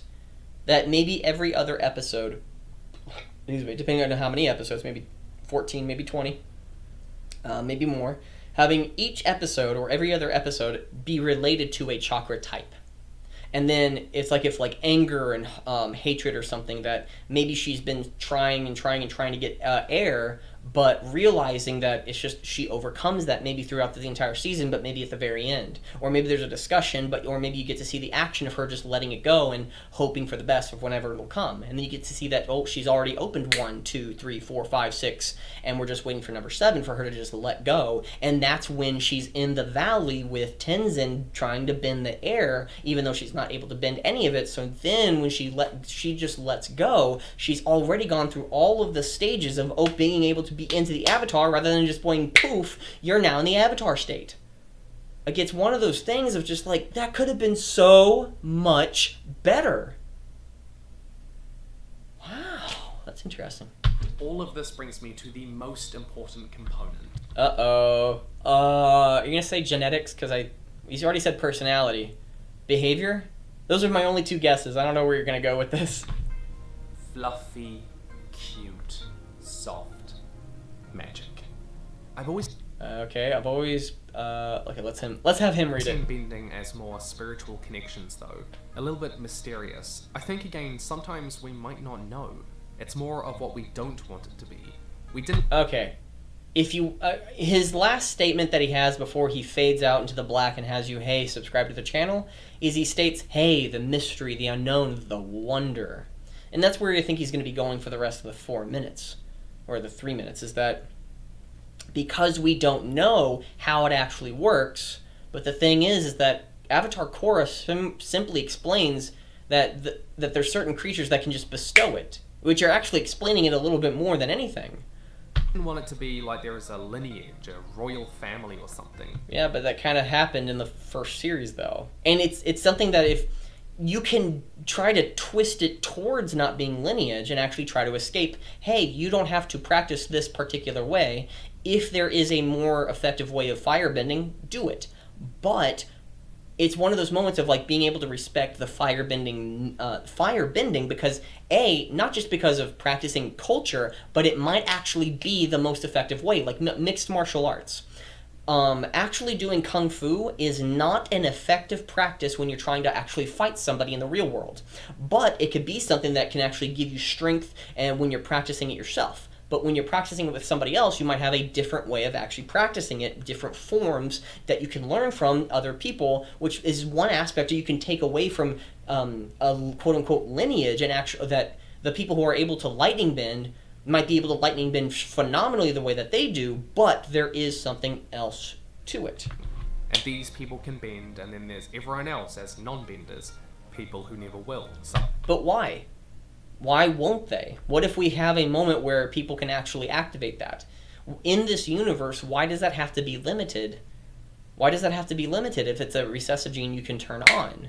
If not, let's just go in the future 250 years, where genetics has actually been something that people have been practicing and are able to activate something. Now, I think it's just one of those chakra things where you've actually either been activated or not at birth, and one just becomes, or maybe you had it activated at birth, but one wanes while the other one one wanes while the other one opens up. And it's just whether or not you start practicing or are able to practice it, and if you don't practice it at an early age, then it just goes away. Because maybe that'd be kind of interesting. And one of those aspects of, like, it's one of those things that people can bend and people cannot bend, but people have been living like that for years, and everybody's been in harmony and peace. That there's earthbenders who are able to bend earth, but they're not like, no, there's waterbenders who are able to bend water and those who don't, and it's just they live in harmony. Earthbending, I think there's, again, like he said, that there were a lot less earthbenders, and I think those earthbenders became more militant, so you got to see a natural progression of the entire world being built around who can bend, what ratio of the population can bend, and what's the association with it. Because if everybody can bend air, well, there's whatever. And literally that happens with the air nomads. Everyone can bend air and nobody cares. Well, with water, the thing is that everybody has their sort of place. Just like the old culture, like, well, you're a woman, you need to be doing this because as a woman, you're really good at this. Like, you are 80% more likely to be better at this particular task than men. It's not that you can't be good, it's that maybe 80% of the time you might be really good at doing this. We need you to be practicing this just in case we don't lose out on a really good healer in the tribe. And with firebending, it's more of an elite status because of power and the amount of authority that comes from it. Is how if it's just one of those things of just having an entire culture being wrapped around the simple fact of the ratio of amount of benders and the personality of that bending type coming out. Whoever fucking designed it is a master of storytelling. They are phenomenal. I don't know if it was the head writer or the original creators had the idea, and the head writer Aaron wanted to actually. I don't know what he did as the head writer. Was it the dialogue? Was it the designing of the entire universe? That's just a question that I would have. Even if it was Michael and Brian, they created something phenomenal. But then they created another thing in its own right is phenomenal. But it's its own universe. It's phenomenal if it's its own universe. If it's an extension of the first one, it doesn't make sense the more and more you start to poke at it. Some sort of caste system. Mike and I are more attracted to more of the flux type universe. The only constant is change, variation, that sort of thing. Nihilism. Yeah, but even the Avatar: The Last Airbender, the entire thing was the Avatar was for change, that constant, the constant balancing of the nations. That, hey, don't overextend. Hey, stay where you are. Balance. Every and all things are equal. No blade rises among, no leaf or no blade of grass rises among the rest. It's kind of like more of a like Marxist type of worldview, nihilistic of, hey, if you're better than other people, well, we got to equalize you. But the whole point is just balance. And what I think would have been better, maybe even to redefine it, is the word peace. Like, one nation could be stronger than another and just live in peace, and that's the only thing that matters. We've always liked the idea of who will be a bender and who won't be to be kind of an we always like the idea of who will be a bender and who won't be, the kind of an ambiguous mystery even to the people in the Avatar world. Okay. I know that, again, it's one of those things that they create something on that. There was a comment in a comment section, and I don't remember where it was from. I think it had something to do with Korra coming out with a new video, or Korra coming on to Netflix, and there was a comment based off that.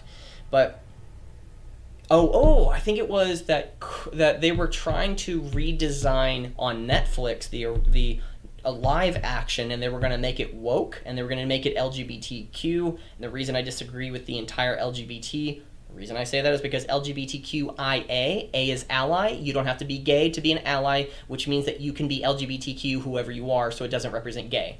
Boom, debunked, we're moving on.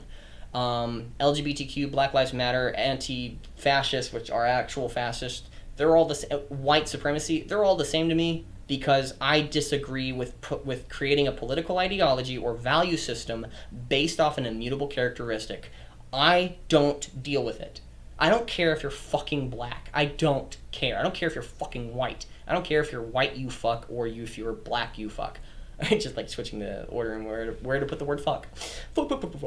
I don't care. So what matters is how you act, what your thoughts are, your practices, your culture that you practice, the things that you care about, your reason and evidence. for why you take a particular action. I'm not right all the time. I like to think that I am, but I'm not. Everyone is right and wrong at times. And we're just trying to figure it out and progress what we possibly can. But the moment you start valuing a particular immutable characteristic, if I disagree with the actions that you take, like, hey, free healthcare for everybody. Well, I disagree with free healthcare. Oh, you hate the gays. No. Which is the argument where people unconsciously just go in that direction because they're not able to critically think, because as long as you follow the group, you don't have to think. Yup. So one of the what they were mentioning is that in the comment section, I think it was a woman or something, they mentioned how luck has a lot to do with success, and specifically creating a universe like this. There's a lot of books out there that people don't really read, but may have a better storyline, or maybe have a better character arc, and it's just, or a better world. Magic system maybe, but it's not popularized. People don't care about it, so it goes under the wayside. Harry Potter, if that wasn't popularized, where would that story be after the first book? We don't know. It's a lot of it's to do with luck, and then once you are able to capitalize on that, how far can you go with it? And that's one of the successes with Avatar: The Last Airbender. They just kept building the world based off the next series, the last season, and last content, if I understand correctly. So one thing here is that what made the story great is not the ambiguity or the ambiguous mystery of who has an element or not, and because they chose to focus on that, not what people cared about of the story or show, they tried to paint a different narrative or idea of who had which bending, even though it might have been the smallest part of the entire aspect. Like, I didn't care. I don't know. I have never heard anybody ever mention, ever. Well, I was so startled. I would have never known that he was an airbender, or he was a waterbender, or she, whatever. I've never heard somebody just like wanting to be surprised that somebody was or wasn't a bender of any type. When the lady who was doing the stamps for the Avatar gang to go onto the boats to get into Ba Sing Se, they were gonna help a pregnant couple, and with Suki was gonna follow suit with them, going on the Serpent's Pass, and there were a few non-benders. Uncle Iroh, lovey-dovey talked with the creepy old lady, and gave the passes for free to both of them. That was awesome. It wasn't whether a Jet. He's not a bender. It's just, what is his character? And they decided to focus on the wrong aspects of Avatar Korra, wanting to make something that wasn't what made their world successful.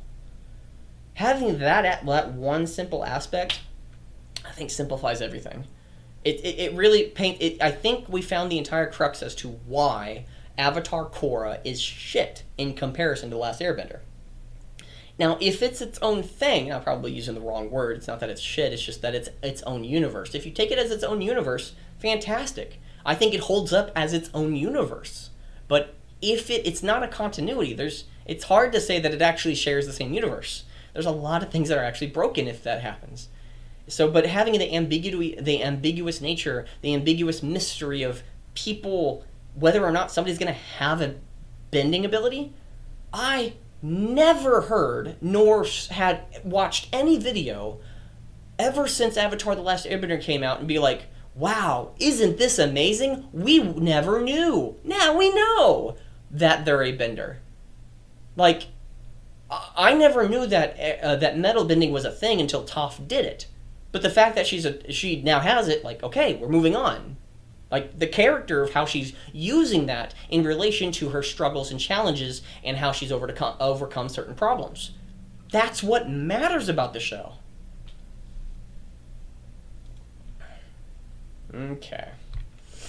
Ow.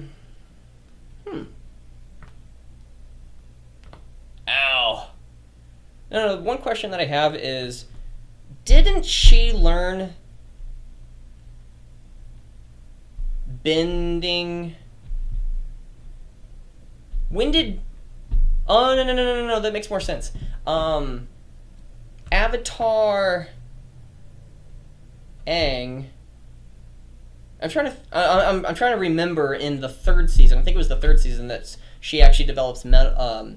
I think it was not in the third season of Metal Building, but it was the end episode when he was trying to learn, open up all the chakras to get into the Avatar state in the second season of Avatar: The Last Airbender for Toph to learn metal bending. And the third season is when they try to do the Day of Black Sun execution, and that's when a few episodes in is when they do the assault. It fails. They go off and do their own thing and leave, and they surrender. I think that's what happens in the story. I'm gonna have to watch that again, but okay. Well, we've done this enough. Let's move on. Ambiguous mystery, even to the people in the Avatar world. Fundamentally, none of the hereditary, spiritual, or personality components are absolute. They're take that back. It's not take that back because I'm offended. Take that back because it's wrong. Because regardless of whether or not they are absolute, that doesn't have anything to do with it. Because you can't just do something without cause. I think that's where you're going with this. Is that, well, because it's not absolute, we can change it at will as long as we want to. What a piss poor argument. They're not rules. They're not rules, but instead guidelines. But that's kind of the issue. Is that, okay, well, there's guidelines. Why do we have to follow them at all? Lines than actual rules. So you're taking your lines from a pirate. Gotcha. Mr. Barbosa? Yup. Everything does have mostly consistent and predictable patterns that we can infer some, quote, rules from. They're always a little bit flexible. No. There's not really some flexibility. There's probably flexibility on how it occurs, but in of itself, there's still a cause and effect relationship in which certain things happen. Okay, something doesn't happen just for the, we don't know, which again, this is going to be your last line of wonder. Allowing for that ambit of creativity for elements to manifest in the way that best support the story we care about. This kind of fits nicely with the lion turtles being such ancient and unknown beings themselves. In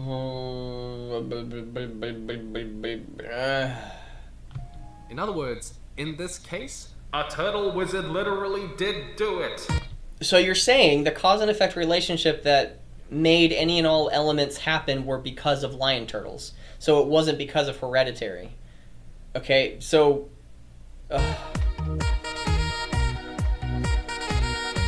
Okay... I mean, which again, it's one of those things of like a giant lion turtle did this to everybody.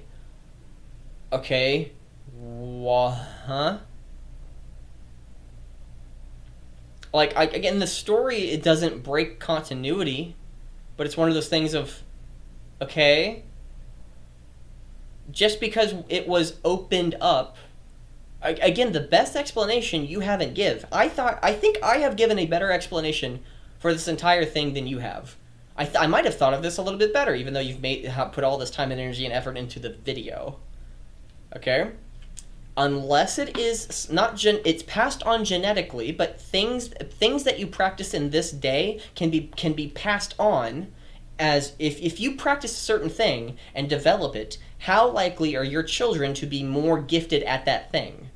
I would say that if you practice things in this world in your lifetime and then pass on those genes to your children, they'll be more prone to that towards a personality. For example, alcoholism. Alcoholism, a very addictive personality, that trait can be passed on from parent to child to child to child to child to child. It can be passed on from child to child to child. So, if that's the case, when you break the chain, you might actually increase the likelihood or decrease the likelihood of the children that come after you to be addicted to alcohol. So what happens is how you practice and shape your own genes from your thoughts, your words, your actions are actually what cause it. So even it doesn't matter whether or not it was caused by a lion turtle. That could be the reason. I just think it's not a good reason. But even if it was the reason, it's still passed on genetically. So what you're saying here is that because it originated, like the Big Bang, it happened because of a giant lion turtle.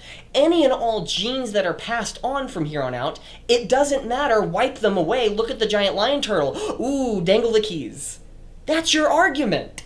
In the fortune teller, there's a pair of identical twins, one of which bends and one doesn't. Yes, and my brother has, I think it's a recessive gene, but being a redhead, regardless of it being a recessive gene, regardless of whether or not it's preferable or not, doesn't matter. What matters is that my brother is a full-blown redhead. I'm not. So let's reverse that. Let's use the exact same argument he's giving. Because my brother got a recessive gene, redhead, therefore what's passed on isn't genetic? Wow! Your argument's retarded, sir. No, literally retarded. Lack of thought, dude. It took me a second to debunk that. Wow. That's not genetic, it's not spiritual. Yes, it is. Dude, you not wanting it to be genetic because you want to focus in on being a wondrous thing, or the intent of the original creators wanting to focus on, well, the ambiguity of anybody having actually bending or not. Well, actually, yeah, it is passed on of whether or not one person can actually have it or not. Yes, it's passed on genetically. Well, and it's not personality based.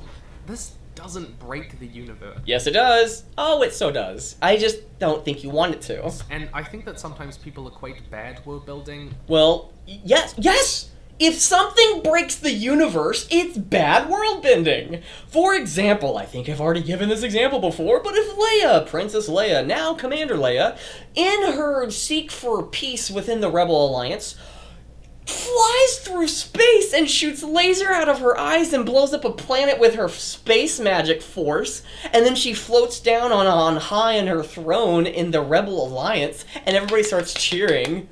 Well, it's canon. It's like, what the fuck is your fucking problem, dude? Wow, such piss poor argumentation, dude. With not knowing everything. So if you're saying that if there is a world break because of bad explanation, therefore or everything not fitting together with a neat little bow, this... So it doesn't fit in a neat little bow, therefore, actually kind of has to have at least some... You can't put a bicycle into a 1 foot by 1 foot by 1 foot cubed box, unless you melt it down, which destroys the actually original thing. You have to deconstruct it to get into that. So again, fitting it in a neat little box, like, what's your analogy? Well, it's not neat, it's not smooth, but it's just right. What are you talking about? I think it breaks fundamentally the entire universe, which means it's its own universe. You wanting it to not be its own universe is something that I'm constantly seeing from the last 2 minutes of this video. It just isn't true. This is an example of Avatar's more soft world building. Okay, so it happened on screen, now let's try to justify why it worked. Okay, you could do that with anything. It happened on screen, therefore that was the way it should have happened. And if that's the way it should have happened, even if it's the way that just happened, well, let's justify as to how it happened. Okay, let's go with the example of Princess Leia. Oh, no. Palpatine coming back. Why did he come back? Well, because of the Dark Force. Okay? Why can't he come back after this explosion? He can't, or he can. If he can, everything that just happened is kind of, he's just gonna do it again. There's no reason for him to not, unless, he suffered a great tragedy. Well, he seemed to be in good spirit and so much power within him to being able to do what he did. And he came back with more power, but his physical body was shit, even after being exploded twice. He's been exploded once on a disintegrated level, why can't he just come back as a spirit? Well, you can only do that with, so there's a cause and effect universe that you're pulling from the past, saying that there's a cause and effect reality that we have to follow, and if anything breaks that, it doesn't seem to work. Oh my goodness! And it only took you no time to think about it. And the softer side of its magic system. So, yeah, it's hereditary. Period. But it's also spiritual. And more It's not spiritual. Like, there's a spiritual aspect to it, into how to utilize it and even to activate it, because, again, being an earthbender, you're able to maybe activate your spirituality, and then you're able to now activate it. But that's one thing that I think people just weren't able to know how to do, just like how to make a light bulb. Nobody knew what indoor plumbing was before indoor plumbing was a thing. Nobody knew how to make bread and make sandwiches until sandwiches were a thing. People usually don't know what things are. People don't really didn't know how Twitter worked until Twitter was a thing. People didn't know that social media was a thing until it became a thing. People probably didn't know how to activate their spirituality, which probably would have activated their genetically passed on bending, until they probably became aware of that, which probably could have been activated since Avatar Aang, when he had actually stopped Fire Lord Ozai, who was going to destroy the entire planet. So things changed so radically. Like, I don't know how much thought you gave this. Secondly, it's just full of a little bit of possibility. Oh, okay, that's the one aspect you're going towards. Oh, possibility, into the ether, woo-woo magic. Don't think about it too much. It's out in the ether and things that you just can't touch or feel, anything physical. There's no cause and effect relationship that happens. Even though there is, just also remember there's thing that just happens. Well, it happens, but how does it happen? They don't live in a baseless universe. It's a thing that just anything can happen at any time. Things that we don't understand are seemed as though that they just happen at any single time. But again, it's one of those points of like, well, there's a cause and effect relationship as to why it worked that way. How did it happen? You don't have to explain, well, this physical thing did this. No, just say, why did Avatar Aang go to the North Pole? Oh, he was on a flying bison and he had a mission to go towards there. He had a lot of trips along the way. Oh, okay. Okay, that makes sense. Okay, moving on. I think this quote from the creators when asked about whether bending is genetic sums it up best. Mike and I just got new puppies. Nope. Okay. And this is the last example. Hey, look, puppies! He's using a puppy, so now you're more readily to accept his point of view and say, hey, because puppy, you like, and you shut down your guard because of that. It's the exact same thing of like, hey, dangle the keys. Dangling the keys. Oh my goodness. Now give us your money. It's like, okay, yeah, it's the same thing for advertisement. Hey guys, do y'all like this space rocket? Wow. Yeah, I did it by murdering thousands of crickets. Why? Yeah, let's murder thousands of crickets. I don't know. Oh man, my throat. But, wow. But again, it's just, take away the puppy. There's one argument that he's going to be giving, but let's get into what he just mentioned here first. Whether bending is genetic sums it up. So, what the original creators of the show mentioned about it about bending being an ambiguous mystery, and that's what they liked about the show. I don't care of what they wanted about the show. That's not the part of the show that any fucking person cared about. But because they valued something, just like somebody creating a YouTube channel and focusing on content they care about. Let me just take myself for an example. There's other content that I could have been creating, like reaction to videos, and just taking my first initial reaction to whatever it is that I'm watching. I got a lot more. I got significantly more views, more likes on those videos. But even though I've been wrong on some of the reasoning as to it, it's just people accepted it and kind of like moved on. It's like, okay, it was just a lighthearted thought moving on. But when I start focusing on these long-form contents of trying to think things through, more importantly of criticizing Korra, yeah, I only got like 1 or 2 views. And because of that, guess what? There's a lot of people that are not going to be watching my content. Now, is my content much better having been the other way? That is something that could have been objectively stated, that regardless of whether or not I should be valuing my YouTube channel in the certain direction that I want it to be going, versus how to be successful and how other people wanted to consume my content. There is an aspect that I need to be enjoying myself, and this is one of those things that actually I enjoy. I enjoy trying to think things through, more importantly, of things that I enjoy. Why does it work this way? It's also one of the reasons as to why I even named this. I renamed this channel probably like 5 times, and this is the one name that I actually care about. Fabled Narrative. Yeah, a narrative that, again, there was a reason behind it. It's just, I took like 3 weeks trying to figure that out of like, well, what about this, what about that, what about this, what about that? And I kind of like sat on some certain names, and I kind of switched, and I was like, this, what's a name that I could be doing this? And then I found that name. It's just the fabled narrative. It's like both of those names with its specific definition is the reason why I put those two things together. That's the reason for the is that like maybe pointing out a specific narrative and actually why it worked, which is I actually wanted to do some my Witcher series. I broke down, man, I'll probably have to stop real soon. Oh, my throat. The Witcher series, I broke down each episode and actually did like the good and the bad. And I didn't get many views with that. And that took me like ages to do the entire series. But I loved the Witcher series and I loved doing it. It's just one of those things that it takes time with the amount of effort, amount of energy, and the amount of output the amount of reward I got for the amount of output the amount of work that it took. I didn't get that much. I didn't get that reward satisfaction. So it's like, well, why keep trying? It's just that's a process that, looking some insight into somebody's life, I guess. But it's like, regardless of whether or not the original creators of the original show cared about a particular aspect, the people, the fans, cared about the characters, cared about the world. Now that you created the world, you can't just change it because you value one thing over another. And it's probably one aspect as to why I haven't created a great following, a grand following. Again, any following, one person, man, that warms my cold heart. It's like the humble reality of somebody out there likes you. Somebody out there cares about what you have to say. Yeah. It's one of those man, it's taken a whole it changes your perspective when you understand that there's somebody out there that likes whatever content you're producing, and what you produce you actually enjoy as well. When you get that sweet spot, it's amazing. It really is amazing.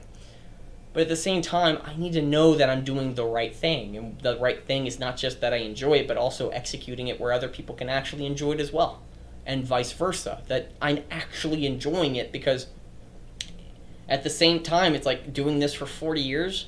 Which would I rather have? Fame and fortune, or passion? And they're not exclusive. You can have both. Okay, I'm getting off topic. I'm getting off topic. Let me just finish this up and we'll get right, because he's gonna be bringing up the genetics of both of his dogs, both I think of his friend or his roommate or his neighbor, and his dog are from the same mother, from the same father, but they act and have a different personality. Best. Mike and I just got new puppies. They're brothers. They have the same mother and father, same litter. Mike's dog can just sit in a crate and be as happy as a clam. My dog loses all control. Who knows why these things happen? Yes, we can actually explain how these things happen. If we were to take a large sample size of dogs of this type, if we were to look at their genetics and we actually were to measure certain things with the technology that we have available to us, we can measure.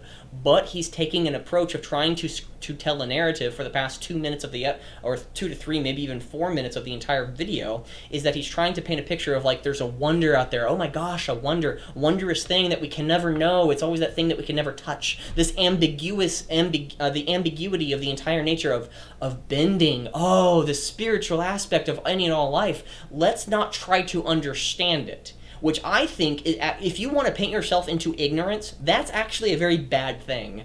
Oh, I like not knowing. Personally, I like not knowing certain things. I like the mystery of it. But at the same time, it doesn't happen for no reason. I like being surprised, but it doesn't happen for no reason. Having it for no apparent reason, which would be even worse, it happens. Why? Well, we never need to know. Okay. But at the same time, if there's something that directly contradicts that activity in the past series, it breaks the universe, which means the world bending is shit. And, one aspect when he's saying, they're beyond let's finish this. our full understanding. They're beyond our full understanding as to why there's behavior modifications within one. Have you ever experienced your brother or sister acting different than you? I wonder why. Y'all aren't the same. Really? The temperament, the ideologies, the values, the environment, when you were conceived, through your 9 months within the womb and your development with your genetics, All of those factors matter. Now, your sister or brother had the exact same process, but at a different time, in a different location, with their mother and father with a different temperament, with their mother and father with different skill sets at a different age, etc. All these factors matter. Just saying, I don't know, wonder, ooh. All of this was based upon him saying that Avatar Korra was canon. Well, why? What makes it canon? It's just canon, guys. It's just canon. Why? Why is it canon? It's just canon. You just gotta accept it. Why? You gotta. But well, you gotta do it. You gotta do it, man. So. Because just remember, when we wonder about these questions... Ooh, he's getting into something deep and dark and mysterious. Ooh, leaving you to question. And because of you leaving open into an open question, he's allowing you to come to your own conclusion, which means he's not telling you how to do anything. Thus, you accept what he says. It's how the unconscious mind works. If you leave somebody with a question at the very end of anything, it's like, well, what do you think? One great example is whenever anybody who, and if you ever see somebody on a YouTube channel or any social media whatsoever say, leave a comment down below of what you think what would happen. It gives you the power of what you would want to think about what you value most, and then you to go and take action. When you take action, you're more likely to go and do it again for the next video. It's not a bad thing, but it can be used wrongfully.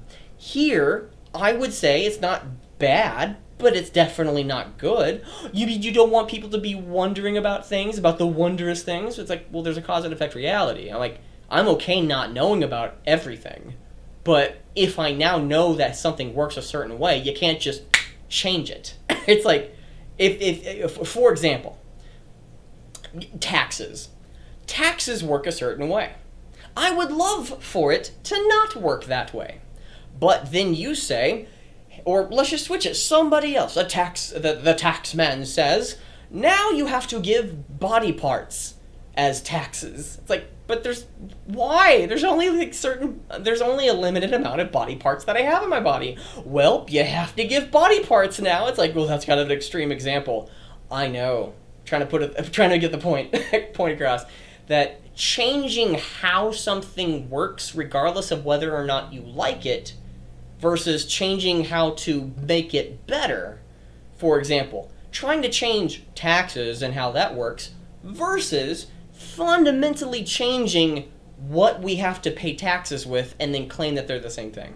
They're not the same thing. They're different. They're fundamentally different. Yeah. And when it comes to story and narrative and characters, the first story is the first half of somebody's life, and the second story is the second half of their life. The first half, they're a man. The second half, they're a woman. What happened? Well, they're just that way now. You can explain it all you want of like, oh, gender bending. Nope. That's dumb. That's stupid. There was no reason to change them.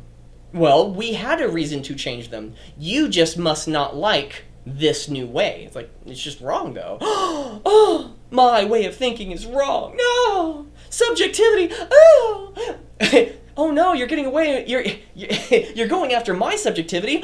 You're wrong. So you're going after my subjectivity. Yeah, because you're wrong. So you're declaring an objective statement that if somebody goes after somebody else's subjectivity, then that is wrong. Yes. Well, I'm stating that you just can't change somebody's story just because you want it to be changed. But it's my subjectivity. It's like, can you think for a moment, dude? Oh my gosh. There's something left in that gap. Wonder. Yeah, wonder is an important aspect, but he actually didn't explain any of it. He didn't. I know there were some things that have, like, he used some actual evidence within the show to get to the certain point, but once he mentioned Korra is just canon and you gotta deal with it. That's the mentality that he had. You just gotta deal with it. Well, what do you mean? Well, you just gotta deal with it. Well, what do you mean? You just gotta deal with it. Well, what do you mean? You just gotta deal with it. What do you mean? Well, you just gotta deal with it. It's why? And because of that, I think that's where the video changed dramatically for the rest of the video. Oh my gosh. Oh, Tim Hickson. Oh, Tim Hickson. Well, with that being stated, thank you very much for being a part of this. Please post your comments, questions, and concerns right down below, because I definitely want to hear from you. Thank you very much. Oh, wait, I already said that. I'm just like re-looping all the things in my head. Please smash that like and subscribe button, because that would greatly help this channel out. And most importantly, go out and do wonders. Thank you very much for being a part of this, and I'll see you next time. Beep.